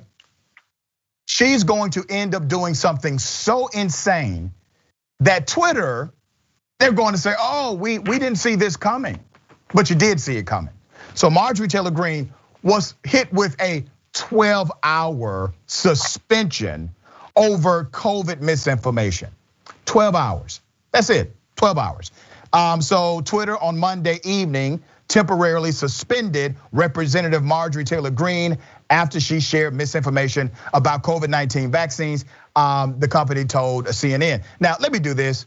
Let me take you to the tweet, okay? This is the tweet. The controversial COVID-19 vaccines should not be forced on our military. And by the way, for the record, it's not. For a virus that is not dangerous for non-obese people and those under 65. Let me say that again. And I'm so embarrassed that she's from my home state, just utterly embarrassed. She says it is not dangerous for the non-obese and those who are under 65. She put this in writing. She's a freaking United States Congresswoman. She holds a position of public trust. Even if you don't trust her publicly, she holds a position of public trust. That should matter. That should matter. Her suspension should not be congruent with the suspension of somebody who has no public trust. She should be held to a higher standard of accountability because of her position and authority. With 6,000 vax-related deaths and many concerning side effects reported, the vax should be a choice, not a mandate for everyone. Once again, still not a mandate for everyone. It is a choice, it's a healthcare decision. People encourage you, and the evidence is compelling that it's much better to get it than not get it. The people that are being hospitalized now from the Delta variant, 99% of them who are being hospitalized now, guess what they don't have? They don't have a COVID-19 vaccine shot, okay? We just got that information today from the Board of Health. So, let me give you some facts. Over 100,000 Americans under the age of 65 have been killed by COVID since the pandemic began. Now, according to Marjorie Taylor Greene, they have not. I guess she would just call this fake news. but this is a fact. Over 100,000 under the age of 65 dead. While this silly person, who's a member of the United States Congress, continues to try and kill more people. And as the Delta variant spreads rapidly through the nation, it is largely doing so in the young and the unvaccinated.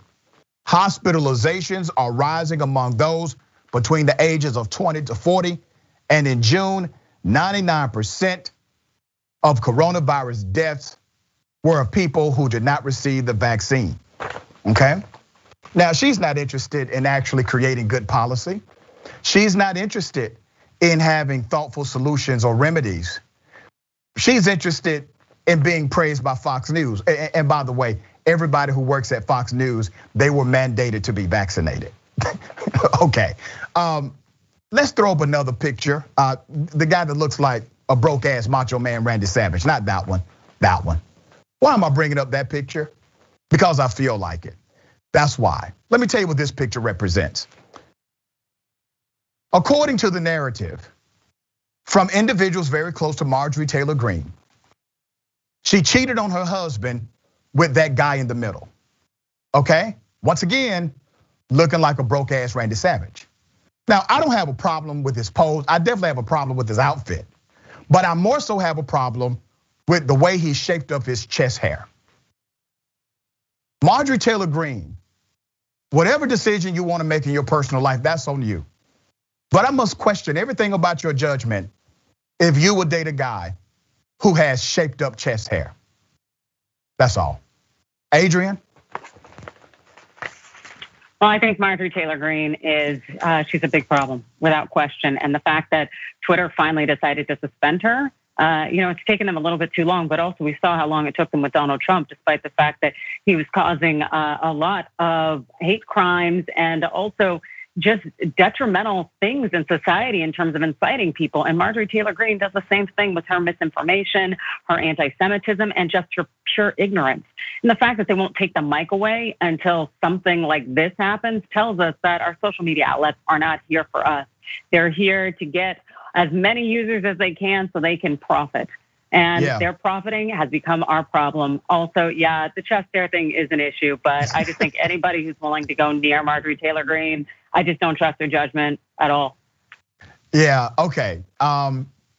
Twitter does the 12-hour suspension. I do agree, it's taking them way too long to do something. And then when they do something, it's not even for a full 24 hours. Now, they've suspended her for a few hours before.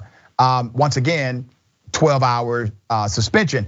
I think it sends the wrong message. And you're right, this is about capitalism. This is about enterprising, because they know that Marjorie Taylor Greene, due to how she utilizes Twitter, she brings people to the platform. She gets people to engage with the platform. So this is, in many ways, a monetary corporate decision to allow individuals like this to continue to even have a platform after saying some of the most extreme things. And then they do these, they would tag her post, basically letting people know what she posts is inaccurate, it's a lie. And they've been doing this with her account for so long. I think it's time for us to stop living in a fantasy world of somehow social media is limiting free speech. No, social media is a private damn enterprise. You don't have the right to be on social media, okay? They can allow you to be there or not allow you. Donald Trump, as you know, Adrian, has filed a lawsuit against these big tech companies, claiming in this class action lawsuit that social media, by restricting the voices of certain individuals due to their insanity, is in violation of your constitutional right of free speech. What are your thoughts about that? Now, his lawsuit it's a joke in its entirety, because these social media outlets do not have an obligation to provide individuals with platforms, especially if they are in violation of the rules. But the interesting thing that I would love to see is that we do know social media providers curb marginalized voices more than it does other voices, voices of privilege, white voices, male voices. And so I'm more likely to be silenced, to be blocked, to be suspended, to be removed from the platform, as we've seen with TikTok recently, not allowing you to put hashtag Black, whatever, in your bio. Same kind of thing in terms of the rate of suspension and quieting and silencing. And so it would be really interesting if Donald Trump's lawsuit ends up being flipped on its head. So we actually see that these social media outlets are attacking marginalized groups as opposed to individuals like him who are white, male, privileged, and won't shut their mouth. Yeah, and you know, the elephant in the room as it relates to that lawsuit, because it is class action, which means he's suing on behalf of Republican or conservative voices. Well, Candace Owens still has her account. Shapiro still got his account. You have countless individuals who are considered conservative voices who still have their Twitter, Facebook, etc., 100% intact. Let me shift gears. Ladies and gentlemen, I wish a Karen would. You want to call the police on them for having a barbecue on a Sunday. I feel free! Back off! I'm going to tell them there's an African-American man threatening my life.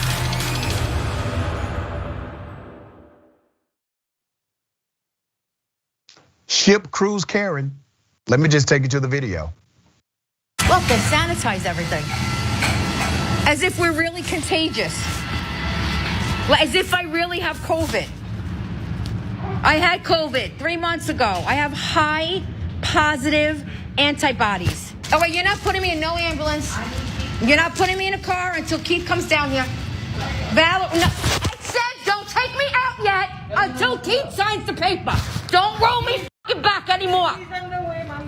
Then don't take me down here. I'll jump right off this wheelchair, and if I get hurt, you're gonna be doubly responsible. Put the brakes on right now, because we ain't freaking moving. I'm gonna be in charge of my own fucking life. I'm tired of Royal Caribbean telling me what I gotta do when you're fucking lying to us. They're fucking lying! My grandmother would say, woo, child. Okay, here's the story. She tested positive for COVID-19. She tells the crew who's being responsible, getting her off of that ship, not allowing her to board. She's telling them she's not going to let Caribbeans tell her what to do. And you see the meltdown.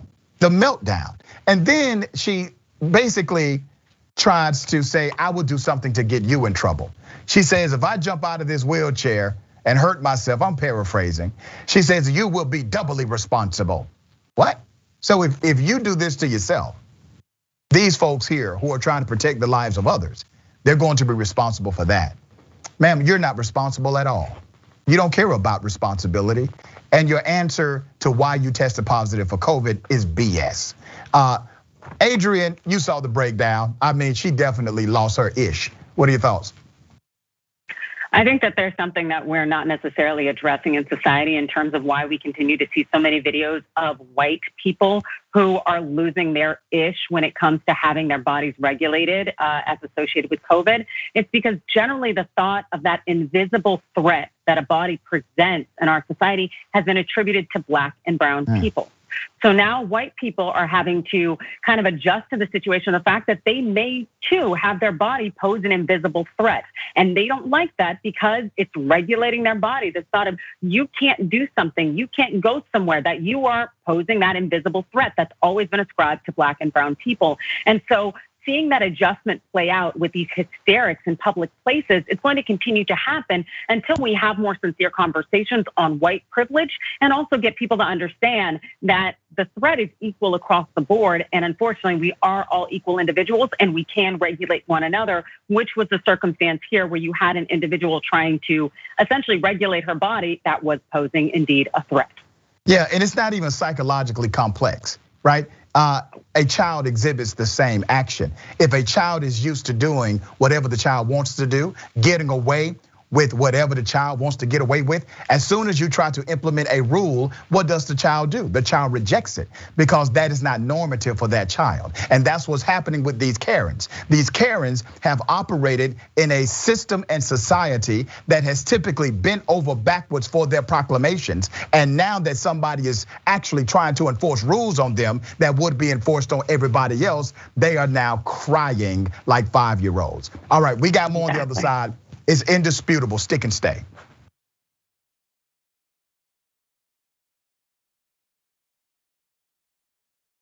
Well, the Young Turks, the Friday show is gonna be awesome. We're gonna help us over here. Drop it. We became the first ever daily online web television show.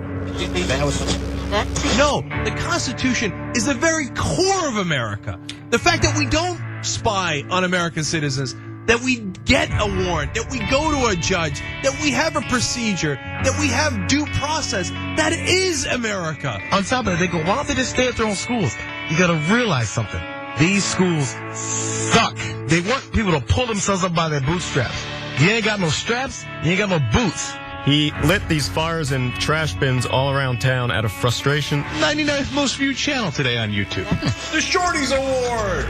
Best web host.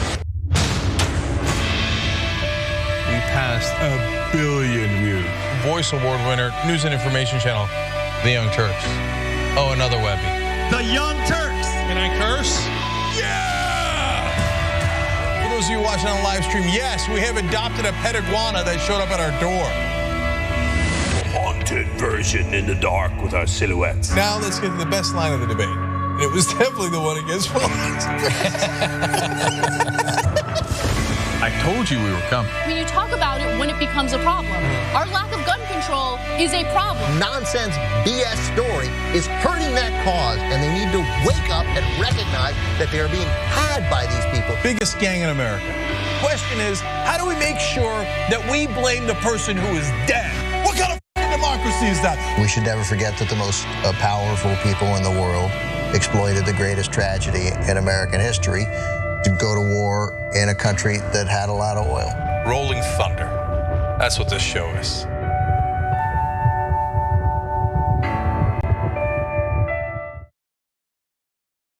Never in my life did I think I would like to see a dictator. But if there's going to be one, I want it to be Trump. Tick-tock, tick-tock. Where's the line? We've crossed every line you can imagine. We are a socialist country. It's socialism for the rich. Tick-tock, tick-tock. You don't have to know the truth, just believe what they tell you. There is no bounds to their monstrous hypocrisy. Tick-tock. I think we're gonna win the Senate in 2020. And I think we're gonna have the House, and I think we're gonna have the presidency. Tick-tock. And in 2020, we're going to clean your clock, and we're gonna run you out of town, and we're gonna have an actual democracy in this country. November of 2020 could also be potentially the greatest day of our lives. Let us whisper of a dream.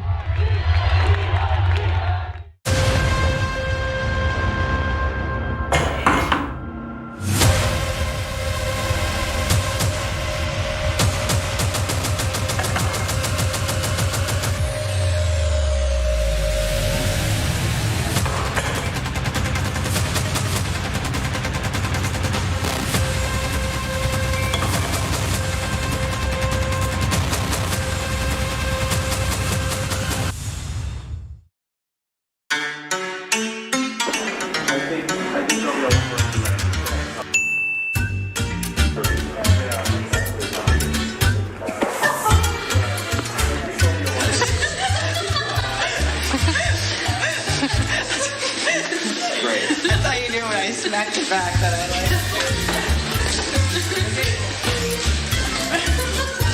Say hi to the camera. I don't like this.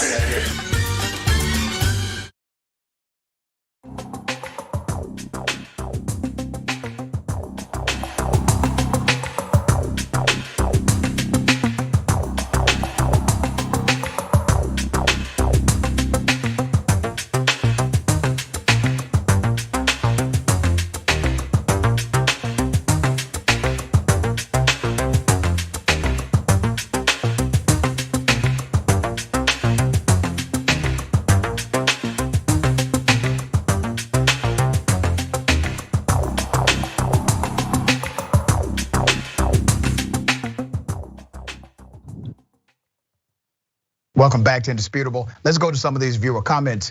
Got a lot of them. I will read as many as I can. TYT member Danielle LGBTQIA says, hi, Dr. Richie. It is so good to see you. I love watching Indisputable every day. Love you, Doc. And Danielle, I love you back. Thank you so much for that. Dragon, who says, Nye. It's Zangief from Street Fighter. I remember that character. That was actually a time I played video games. It's a costume, okay. Mission accomplished, he looks like a cartoon character to me. Potion seller, I'm utterly embarrassed that she's from our home planet. She's barely human. That was funny. Eric the Red about Karen. In World War II, they developed a catapult on ships. Is this real? That could launch a small aircraft to fight off U-boats. Maybe these cruise ships should get one to get rid of annoying Karens. What I'm saying, cruise ships are a terrible idea already. All right, YouTube super chat. Bernie the Kiwi Dragon. I'm not sure defunding or reforming is enough with some of these police forces. Some countries have disbanded their old police forces and started over, fresh. Some US police probably need that. Thank you so much for the correction on the name. Thank you. Sir Smoke It Right says last time you couldn't read my name, but I read it the right way this time because you provided some guidance. Thank you for that. Facebook banned me for 30 days for telling a Trumplican he was stupid. Yet this guy calls people much worse things that I can't share on here. Exactly, point made. 00 says, good Lord. I love the Nina Turner keep going ad. Hello, somebody. Let's get Nina to Congress. Much love, Dr. Richie. Never miss with Indisputable. But thank you for that. Jeanette Villalona.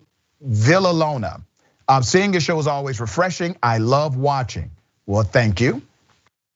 Forbesilla says, I understand your embarrassment, Doc. Sarah Palin is from my state. It hurts me every single day when right-wingers talk about how great she is. They still say she's great? Okay. Sweet JP, I wouldn't trust her to put the correct number of nuggets in a 4-piece. Damn. And Terry Barrio says, I know this is off topic, but Dr. Rich's tie is on point. Thank you for that. Irie Man says, don't make me jump off this wheelchair. We don't want to make you do that, all right? Okay, meet the guy who has now become the standard for every white friend I have. If you are not this kind of friend to me as my white friend, I don't know if we can keep being friends.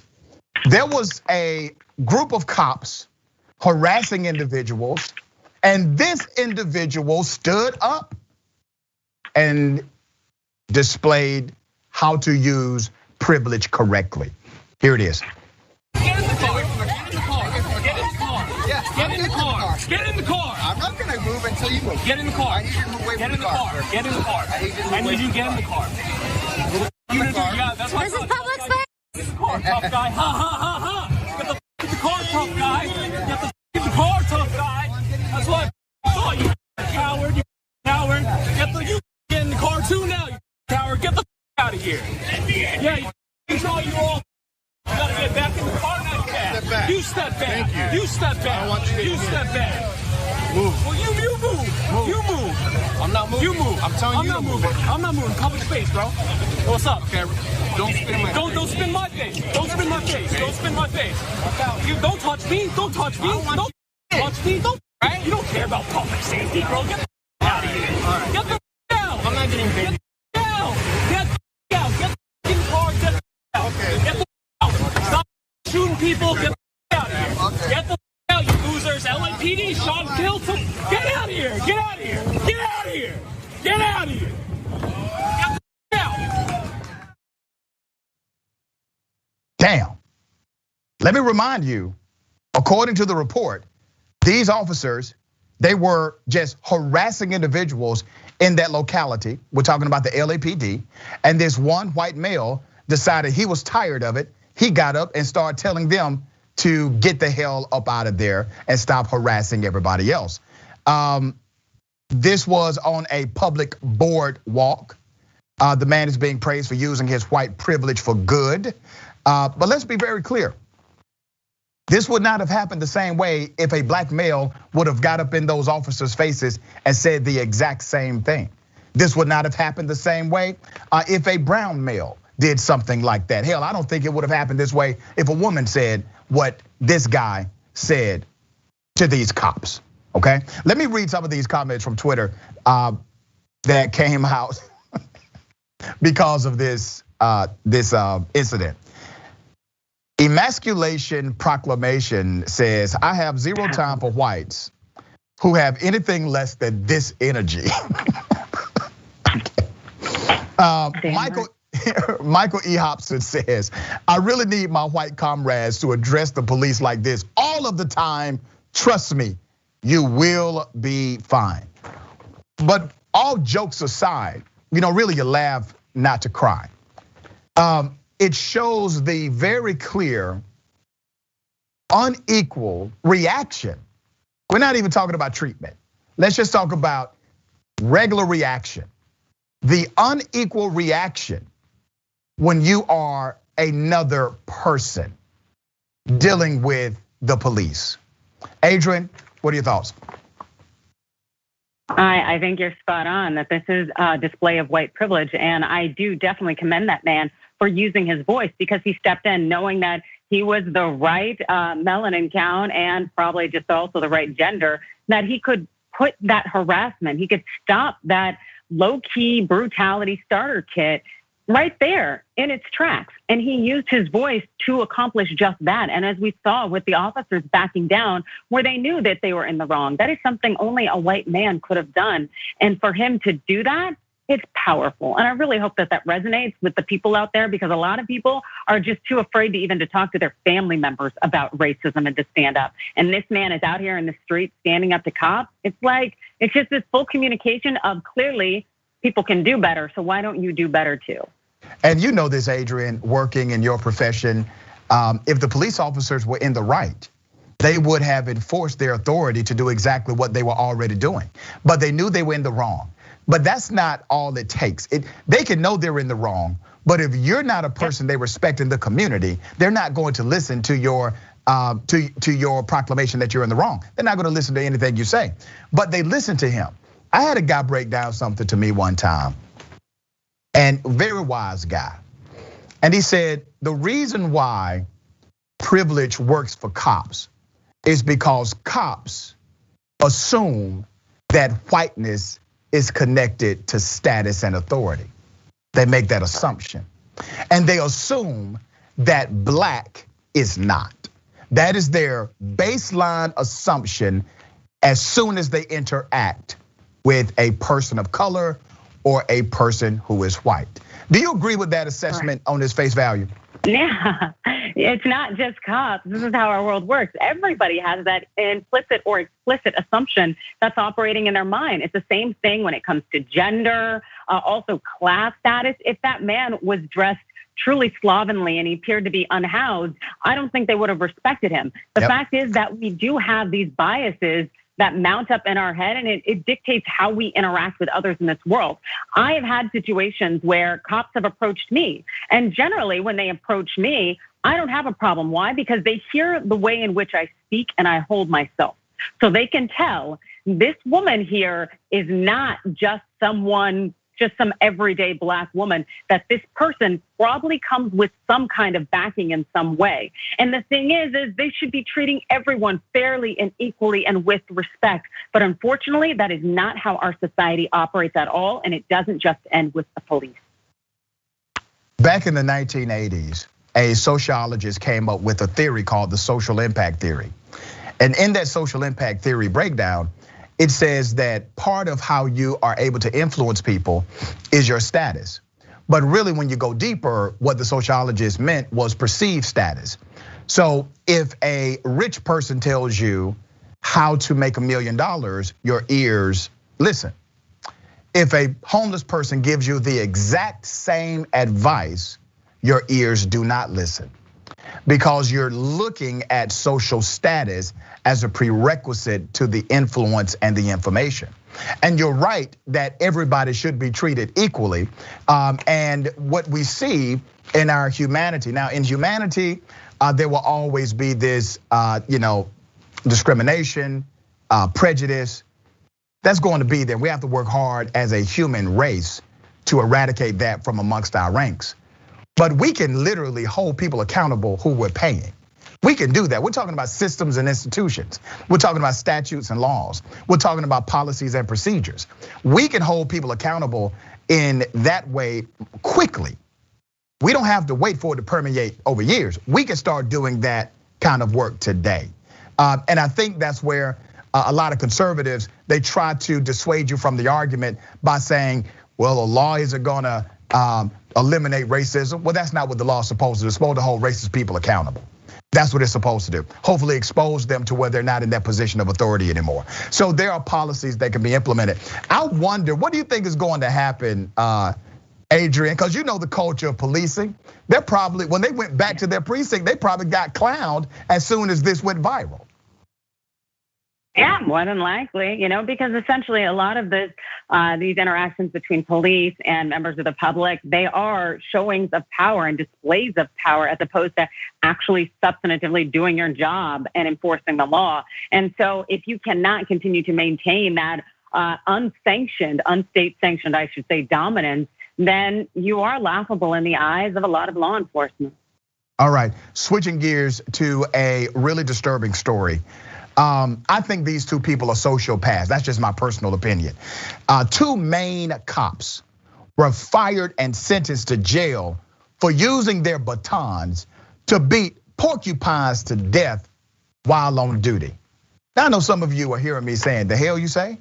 Yeah, that's what they decided to do for fun, to kill animals while on duty. Let's bring up a picture of these Twiddledum here. Addison Cox and Michael Rollerson pled guilty for animal cruelty in connection to videos of them using batons to kill porcupines while on duty for the Rockland police. The savage beatings were filmed on a cell phone by a third officer who posted the killings to Snapchat. So you mean to tell me while on duty to protect and serve, 3 police officers are engaging in textbook sociopathic behavior and filming it, textbook narcissistic behavior, and then posting it for the public to see this crime, textbook white privilege behavior. Rowland was hired as a patrol officer in Rockland in October 2017. He grew up in a family of law enforcement officers. His father is also a police officer. In one case, Rollerson acknowledged pepper spraying one of the porcupines before beating it. A judge handed down a stiffer sentence to Rollerson because he was a senior officer and killed more porcupines. Well, damn, black folks don't even get that kind of treatment. The judge gave a stiffer sentence because the cop should be held to a higher level of accountability because he was a senior officer. I mean, damn, that sounds like some things we've been saying right here on Indisputable, held to a higher standard. Oh, I get it. It's a damn porcupine, it's not a black person. Okay, so the judge could figure out how to make it work. Okay, got it. Roberson was sentenced Thursday to 270 days in jail with all but 20 days suspended. Okay, please understand what that means. Sentenced to 270 days in jail with all but 20 days suspended. He's going to serve 20 days, okay? The judge suspended the sentence. Fined $1,000, required to do community service. Cox was hit with 90 days in jail with all but 10 days suspended, meaning the judge suspended 80 days, 10 to serve.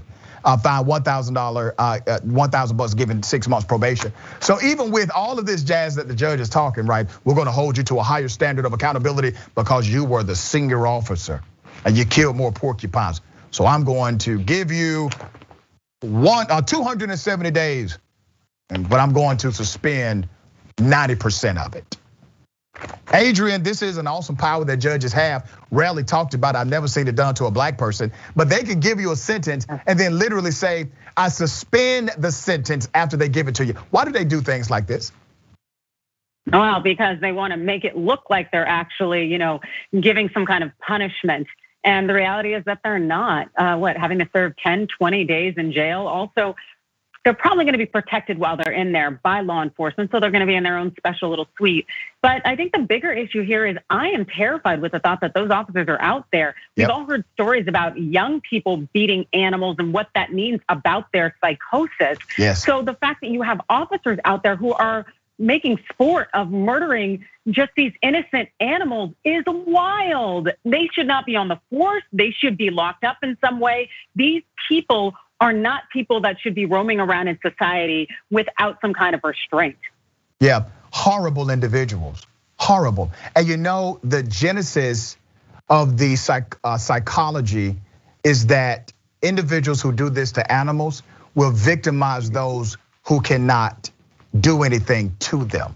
That's the reason why we consider this to be sociopathic behavior, because you're willing to victimize those that have no voice, an animal that has no voice, but you told on yourself because you have this narcissism coupled with your white privilege and you posted your crime on social media. But do you really think this is the first and only time they've done something like this as a group? And here's the other thing. We know the 2 cops got sentenced, the ones that actually did the killing of this animal or animals. But what about the cop who was recording? How in the hell is he not arrested? How is it that he doesn't get a charge connected to this? See, even when it's clear criminal action, you still have unequal application, not only of the law, but damn, the sentencing. You mean to tell me a man could be sentenced to almost a year in prison and a judge can say, I'm going to suspend the sentence and give you 20 days? I've never heard that happen before. I know cats on probation. They missed a probation visit. They got a year in prison. A year. Life completely upside down because they had to go to work. All right, Adrian, tell people how they can follow you, get your great book that's award-winning, flying off the shelves. How can people connect? All right, so if you would like my book, that's Staying in the Game, the playbook for beating workplace sexual harassment, you can check it out anywhere books are sold. I know it's on sale at Amazon. I do recommend it. It is not what you think it is, but it is extremely insightful. And then if you want to connect with me, I'm on Twitter at Adrian Law, and I'm on Instagram at Adrian Lawrence. Always a pleasure having you on Indisputable. Thank you so much. Thank you. All right, stick and stay. We got the bullpen next.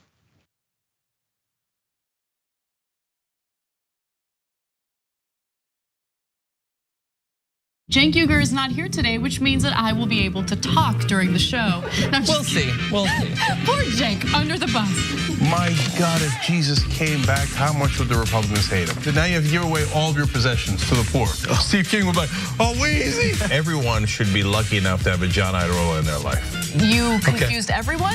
Okay, sorry, I thought it was pretty clear. Take a break now. You can turn me into Dr. Manhattan as long as I get what Dr. Manhattan's packing, okay? The liberal mom says, Mark Thompson, have you ever thought about doing one of those tapes that soothe people to sleep?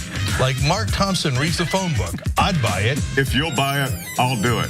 Emilio D'Amelio writes in, John, you are so thick. I love you. That's what he wrote. Pork Chop Express writes in and says John Iadarola needs a new jacket. Whoa. Those 24-inch pythons are about to burst out of his sleeve. Gun, baby. You know, the 2 people here said that their moms were both in love with you over Beauty and the Beast. Mm-hmm. That's an improvement. I usually get grandmothers. Charlie Turk. No, wait a minute, don't you dare. Chemical castration when we return from the break. I hope that, who they choose for the White House isn't just a borderline Klansman. That's all we gotta hope. That's it, we will settle it. She's cute. I didn't say that about Laura Ingraham. Scandal at TYT. Did Anna comment on my tan yet? No, she hasn't. You're a good boss. But Anna did say that I come in here today with a fresh mind. That's all I'm about. I'm about a fresh mind. I can't with you right now. Okay? She just can't. She can't, but nonetheless, we have to for another 3 hours. I'm back, baby. Let's rip into Republicans. See, don't miss the live show. That's great. Tell people, if you're a member, you get the whole live show whenever you want, because this stuff doesn't go into any of the clips.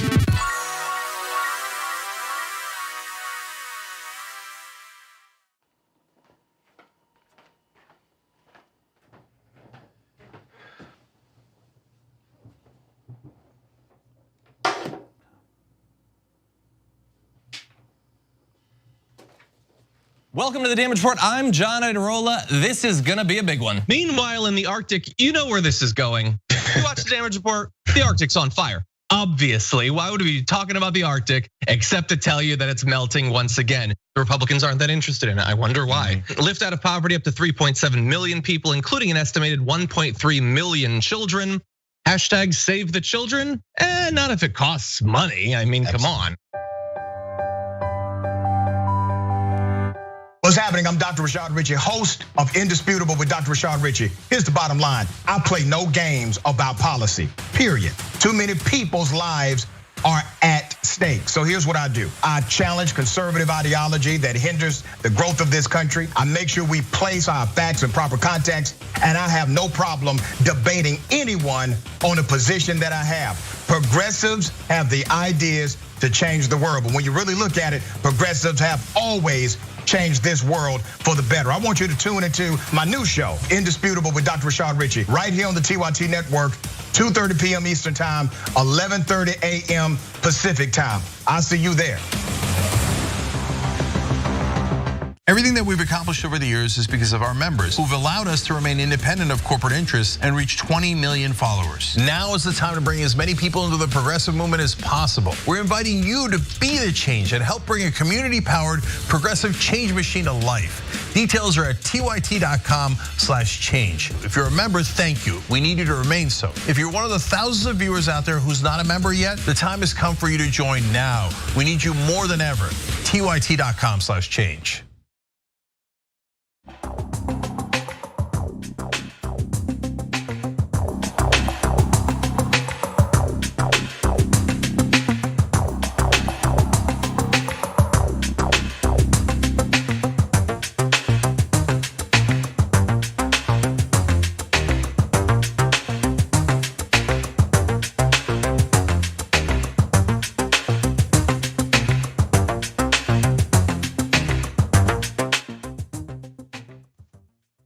Welcome back.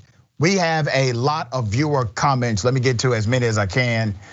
Remember, Indisputable TYT on Twitter and Instagram, and also join us on the YouTube channel, Indisputable TYT. TYT member Carlson is a lying mother. Tucker says, wow, he's damn lucky he's white. Even white, I'm shocked this guy wasn't beaten up. What is he, a judge's son or something? Potion Seller says, so they can get fired in jail for animal abuse, but not human rights abuses, question mark.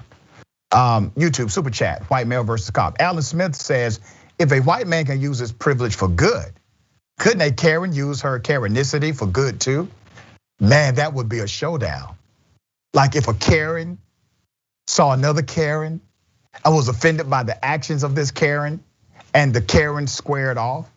I think Karens are gonna be like Highlander. There can be only one, okay?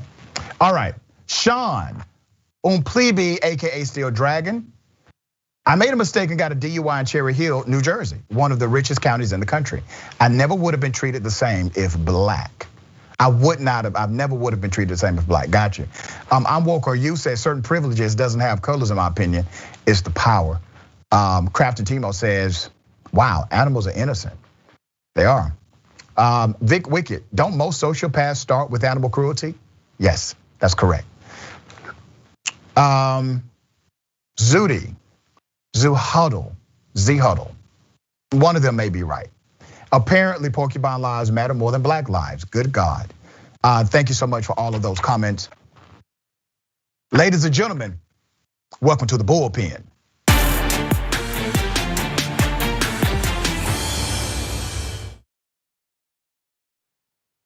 In the bullpen today, I have congressional candidate out of New Jersey, 9th Congressional District, Mr. Billy Prempe is on the program. Billy, thank you for being here. Welcome to Indisputable. Dr. Richey, thank you very much for having me. It's a pleasure. Absolutely. Let me read a quote you made. We get right into it on this show, okay? Let me read a quote. You said, we will never allow America to be overrun by the evils of communism and socialism. America will forever be free. I don't want to presume what you believe or know about socialism, but let's start there. What are your thoughts about socialism, and why do you consider it to be an evil in the United States of America? Well, it absolutely. I mean, you don't have to look any further than Cuba. We see what's going on right now. They've been under dictatorial rule for well over 62 years. Prior to that, Cuba was doing quite well long before they got involved in communism. It sounds like a good idea at first. It always sounds good on paper when you say that we're going to have all of our collective means put together and controlled by the government. But at the end of the day, it always ends in chaos. The same thing happened in China. See how the CCP went from a capitalist system and they went to a communist system, and they even are now implementing some methods of capitalism to keep their economy up and afloat. But in these kinds of regimes, when the government controls the freedom of speech, the means of production, the economy, as well as the agriculture, it never ends well for the people of those nations. And this has happened historically throughout time. One of the largest killers of humanity is democide. It is the death of people by governments, and this tends to happen a lot in communist regimes, such as in Cambodia, North Korea, Cuba, and in the CCP, China as well too. Okay. So this is something that's happened historically throughout time, and it's not something that I ever want to see happening inside of the United States. I see a lot of people talking about consolidating power towards the government and pushing for some policies that sound good at first, but then they always end up in chaos. Yeah, let me try to provide some nuance and a little bit of correction for you. So you do understand that the #1 government formation that has led to the death of more people than any other governmental formation is actually capitalism. You do know that statistically. That has led to more, you said that has led to more formation? All right, so what we're talking about when we talk about socialism, communism, capitalism, etc., we're talking about the formation of government. We agree on that, correct? Correct. The government formation that has led to the death of more individuals on the planet Earth is actually capitalism. As a matter of fact, you don't have to look. You don't have to look no further. Well, you could challenge me. I will ask you to challenge me in just a minute. You don't have to look any further than what capitalism did for slavery, the enslaved in the United States of America. That was birthed out of the need of capitalism to always have a permanent underclass, to have a permanent labor underclass in order to support the competition that's required inside of a capitalistic regime. And it was also co-signed by governmental statute and policy in order to protect that enterprise of free labor. And so in order for capitalism to be all it can be, brother, it must always have a permanent underclass. And that underclass can be treated in ways that are completely adversarial to humanity and to ethical and moral behavior and standards. So we know that. But people are killed under the name of capitalism. Hold on, brother. Say that again. No, I'm just trying to respond. But yeah, you're going to respond. You're going to respond. And also the countless wars that have been launched in the name of capitalism as well, as it relates to oil reserves and embargoes and treaties and the like. All of these are elements of capitalistic fallout. But go ahead, make your point. So the point that I want to make is, for one, I'm pretty sure you also realize that slavery has been around for hundreds of thousands of years, and this is not me condoning slavery at all.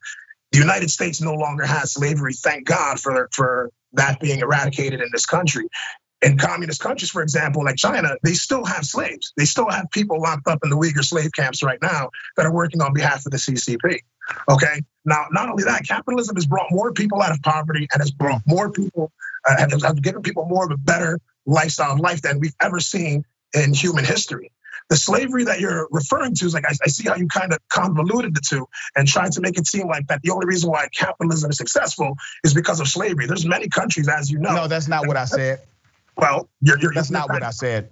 Never said that. I said you're kind of convoluting the two. But I'm not.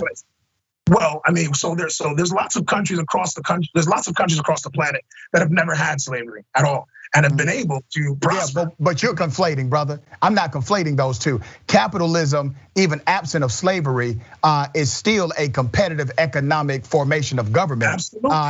And my point to you was about the death and degradation that capitalism has contributed. But let me ask you this, just very clearly. You do agree that every formation of government has had its mismanagement and corruption, correct? Oh, absolutely. Okay. Now let's talk about Cuba, because you brought Cuba up. I have a limited time in the show. We'll get to Cuba and then we'll talk about why you think socialism is an evil. You talked about communism. That's a different formation of government than socialism. But we'll talk about Cuba. Cuba is a result of not only the insane policies of America, the schizophrenic nature of our embargo. Brother, just give me a moment. You get a chance to respond. Because of our policies that affected Cuba. President Obama said, we are going to try to equalize these relations because the embargo did not work. We wanted the embargo to have a goal. We wanted to reach a goal as a country. It didn't work. So he said, let's normalize these relations. Let's stabilize these relations. And you had some trade happening again. You had connection again. And then President Trump gets in. He reverses and then doubles down, makes it even more extreme on the embargo side. And now you have a contributing factor along with the mishandling of COVID, along with the mismanagement of resources, and along with the economic and jobs shortage in Cuba. You have to be thoughtful about enterprises like this because government itself is not evil in itself. The government formation is not evil in itself. It's the individuals who are in charge. And that's the nuance I hope we can agree to at some point in this conversation. No, I don't agree with you at all, honestly. I mean, are you implying that the socialism has worked in Cuba? Because there's lots of people. Yes, I am implying that. So let me tell you where socialism works in Cuba. Brother, I'm going to answer your question, brother. I stand on mine. Socialism. Socialism is what you're living in right now. So you don't even realize that you. We have several socialist policies, but this is a capitalist nation. This is not. We are not living under socialism. I'm going to let you finish, and I'll respond. But I'm not gonna let you sit here. I'm not gonna let you sit here and say that. Hold on, wait a minute, hold on, brother. You don't get to tell me what you will let me do or not do, brother. First of all, all right. If you don't want to be on the show and get these facts, that's on you. But you will sit here and listen to them, or you won't be on the program. Working in Cuba, people are literally dying as we speak. Yeah, I know that because of, as I just said. Hold on, brother. Give me a second to respond to you, sir. If you're okay with the straightening. Because of mismanagement of resources, corruption in government. You scared of these facts. Mismanagement of resources, corruption in government. Yeah, people are dying in America. The hell are you saying about that? You're not saying a damn thing about that, right? They're being killed directly by their government, my friend. Okay, they are being killed by the government. Sir, listen to yourself. When a cop kills an unarmed black man, is that not the government? Oh, please. So we're gonna sit here and say that when the government goes out and kills someone unarmed. I'm not saying that this is something that's correct. But you just said that doesn't happen in America. No. But what I'm saying is that there's not people going door to door, rounding people up, pulling them out of their house. Sir, those are evil and corrupt people, brother. My point to you is simple. Those are evil and corrupt people who disregard the humanity of others. I don't have any love. Listen, brother. I don't have any love for, I don't care what government you have, socialism, communism, capitalism. I have zero love for corrupt individuals in any position of authority. Now, are you able to say on this show, the people that are doing that in Cuba, they corrupt as hell, okay? They are corrupt as hell. Are the people doing it in America corrupt? Absolutely. All right, good, we can agree on that point. Is the United States pushing policies that actively go after people? People that speak against the government. People that speak against the government. Where are they going? Name one person the government is going after that speaks against the government. And brother, I'm gonna give you asked me a question, brother, give me time to respond. Go for it. There's a young lady, 19 years old, a college student. She went to Utah. You need to research this story. What's her name? I don't remember her name. Producers will tell me in my ear in a minute. I did this story a few days ago, and I'll make sure you have the full context. And I posted it on YouTube. This young lady went to Utah, 19 years of age, college student. There was a back the blue sign, paper sign. She crumbled it up and she put it in the trash can. A deputy sheriff saw this action and arrested her for intimidating him because of this action. On the police report, he didn't cite that she did something else. He cited that she crumbled up the piece of paper in an aggressive fashion, gave him an intimidating look. Lots of times, yes. I've seen this happen lots of times. Let me finish. Let me finish. Officer. Okay, let me finish. Crumbled it up, and her name is Laura Garson, right? Gibson, excuse me. Laura Gibson. Laura Gibson. Crumbled it up, gets taken to jail. The prosecutor gets involved and decides to enhance the charge and make it a hate crime, brother. This 19-year-old kid, let me finish. 19-year-old kid has been charged with a hate crime for something that's not even illegal in most states in the United States, and it's also not illegal in a lot of the communist countries that you talk about. So to intimidate, you literally just said that she tried to aggressively intimidate this officer. You're telling me that's what? Wait a minute. So you just said that she aggressively. If you're aggressively doing this, that's a crime. Wait a minute, brother. Think about what you're saying. This right here, and me throwing it away. I don't care what the paper says. That's a crime to you? If you're aggressively coming out, you're trying to make no. He said she aggressively crumpled up the paper. It's in the police report. That's a crime to you? No, you're talking. If you're trying to do this to intimidate an officer, yes, then you're trying to threaten this. What you mean trying to do? You cannot. Listen, brother. How can you? Listen, man. I can't believe you're running for Congress, brother. Listen to me. I can't believe that you think socialism actually works in Cuba. People socialism. So I'm going to explain that, but you keep going around on the points. I'm going to explain where socialism works. You finished? Go for it. I'm going to explain to you where socialism works and where it does not work, number one. But right now, I'm explaining to you a point that you made that's incorrect. You said nobody in the government is rounding up individuals in America and putting them in jails. That is untrue. A young 19-year-old kid. They're doing this en masse? Show me where. Show me where they're putting bullets in people's heads and throwing them in unmarked graves. Show me where they're doing. Sir, those are corrupt people, sir. I know, but I'm saying. I'm bringing your attention. I have no love for them. I'm bringing your attention. Listen, man, we're gonna have to be sensible. I'm showing you something now if you would open your ears and listen. About rolling up paper and trying to compare that to people actually losing their lives. Sir, the people in Cuba who are under this corrupt regime are good, decent people. They should not suffer as they are suffering. But I don't use the people of Cuba as a political point, brother. I'm not using them as a I'm telling you, you won't even let the sentence finish about the story of Miss Gibson, because you don't give a damn about what's happening in this country. All right, so let's go ahead. We'll go ahead and listen to this. Do you think that crumpling up a sheet of paper that says "back the blue" and throwing it away should be a crime in America to go to jail for a hate crime? Do you believe that?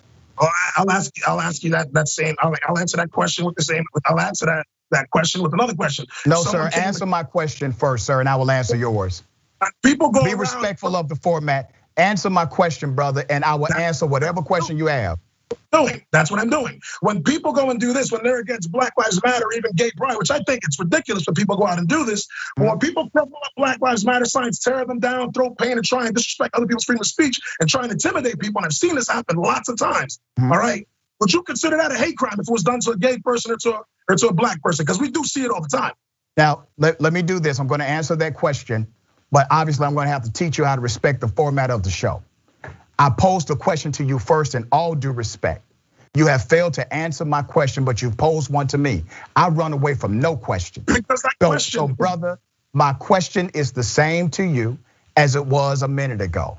Crumpling up a sheet of paper or a sign that says "back the blue" and throwing it away, should that be a crime, an offense in the United States of America against police? A hate crime, yes, I would consider that a hate crime. You would consider that a hate crime? The same way that I would consider someone doing that to a homosexual or someone doing that to someone. That's not the context of this story. The police. It's the same thing, bro. I consider it a hate crime. Yes, it's literally the same concept, bro. No, it's not the same concept, and I will explain to you where it's not the same concept. I want to demonize cops. That's Sir, I will explain to you where it's not the same concept. You just wrong. Okay. All right, you just gonna keep talking. Let me. If somebody does that to a Black Lives Matter sign aggressively towards black people, would you consider that a hate crime? Let me explain to you the difference. Would you consider a hate crime? Brother, you have still continued to bloviate. I'm going to answer the question. Listen, man, brother, you just posed the same question 3 times. Damn it, let me answer the question. Go for it. Thank you, I appreciate that so much. Yes or no? Anytime you have what's called an immutable quality. Immutable qualities are what makes a hate crime a hate crime. Do you understand that terminology when I say that? Immutable meaning like it can't be changed, yes. Correct, it cannot be changed. So the things that cannot be changed, first of all, like this blackness, we're black men. This will not change about us. It is considered to be an immutable quality. The fact that you have individuals who would target and do criminal activity to intimidate a particular race, that's considered a crime if you destroy property, if you destroy their property. So for example, the Black Lives Matter sign that was burned at the church, Asbury Church in DC. Remember that situation? The Proud Boys led that rally. They tore down the sign, they burned the sign. They weren't charged with a hate crime. There's no hate crime. They weren't charged with a hate crime. Now, that was criminal trespass, destruction of property because you could prove ownership, and the whole 9. So you literally had multiple crimes of trespass and property destruction that you can actually prove. In the case that I'm bringing to your attention, Ms. Gibson did not destroy the property of the police. Ms. Gibson, but you could not, brother, it was a sign on the street that could not prove ownership. But it's someone's So you're okay with the police locking you up for crumpling up paper? Just go ahead and say it, brother. That's what you're okay with. If you're out there trying to intimidate, police officers, man, how the hell is that? First of all, you have a constitutional right to be a jerk. You can argue with a cop. You can curse a cop out. You can tell a cop to go to hell legally. You know that? Did you know that, brother? You have rights in this country. You have constitutional rights in this country. You have a right to be a jerk to a cop without penalty or prosecution. It's called the freedom of speech. You should try it. No, you don't. You don't have the right. You do have the right to be a jerk to a cop. What statute says you don't? You have the right. It's common decency. If you're out here trying to, so if I came at you, no, that is not a right, sir. That's some stuff you're making up. You have a right to freedom of speech in this country. Anytime the government, you need to go back and read. You need to go back and read the Constitution, brother. Anytime. But if you're going, you have the right to freedom of speech. But if you're going out and you're destroying people's property, like you said, no, sir. This was not a destroy. Charge them with destruction of property. Charge them with destruction of property. Say again. Charge them with destruction of property. I would agree with you on that, brother. But that's not what they charged her with. Well, you're telling me that he came at her aggressively. No, sir. That's what you started with. The police report says she crumpled the paper aggressively. Brother, if you can't understand a simple sentence, good luck running for Congress. I understand the sentence. But I said it 3 times to you. You're clearly anti-cop. You're clearly anti-police, and that's why you're anti-bad cop. Say again? I'm anti-bad cop.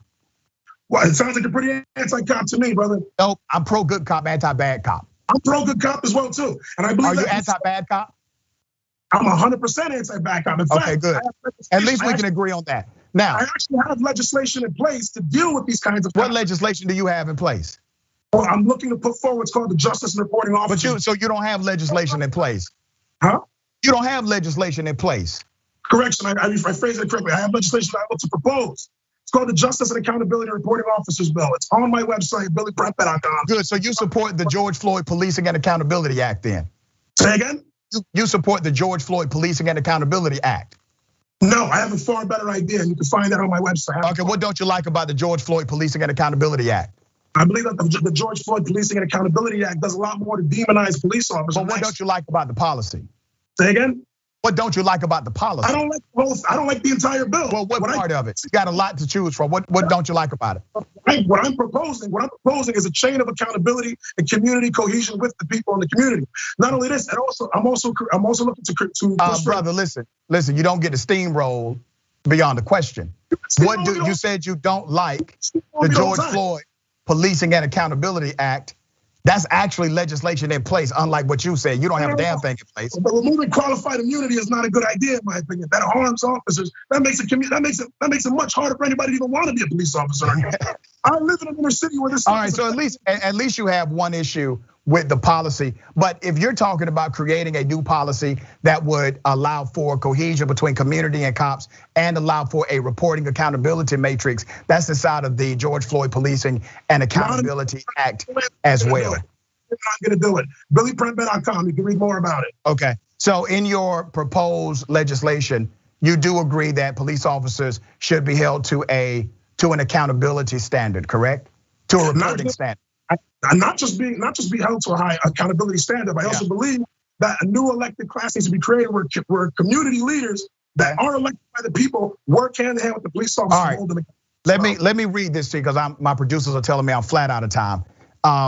Socialism in America, K through 12 public education, Social Security, Medicare single payer government run healthcare from Medicare, 65 and over, minimum wage. The child labor laws, all of these are socialist elements. All of them are in the United States of America. My ultimate point to you is this. Don't get caught up in calling everything evil because you would then have to call the other side always good.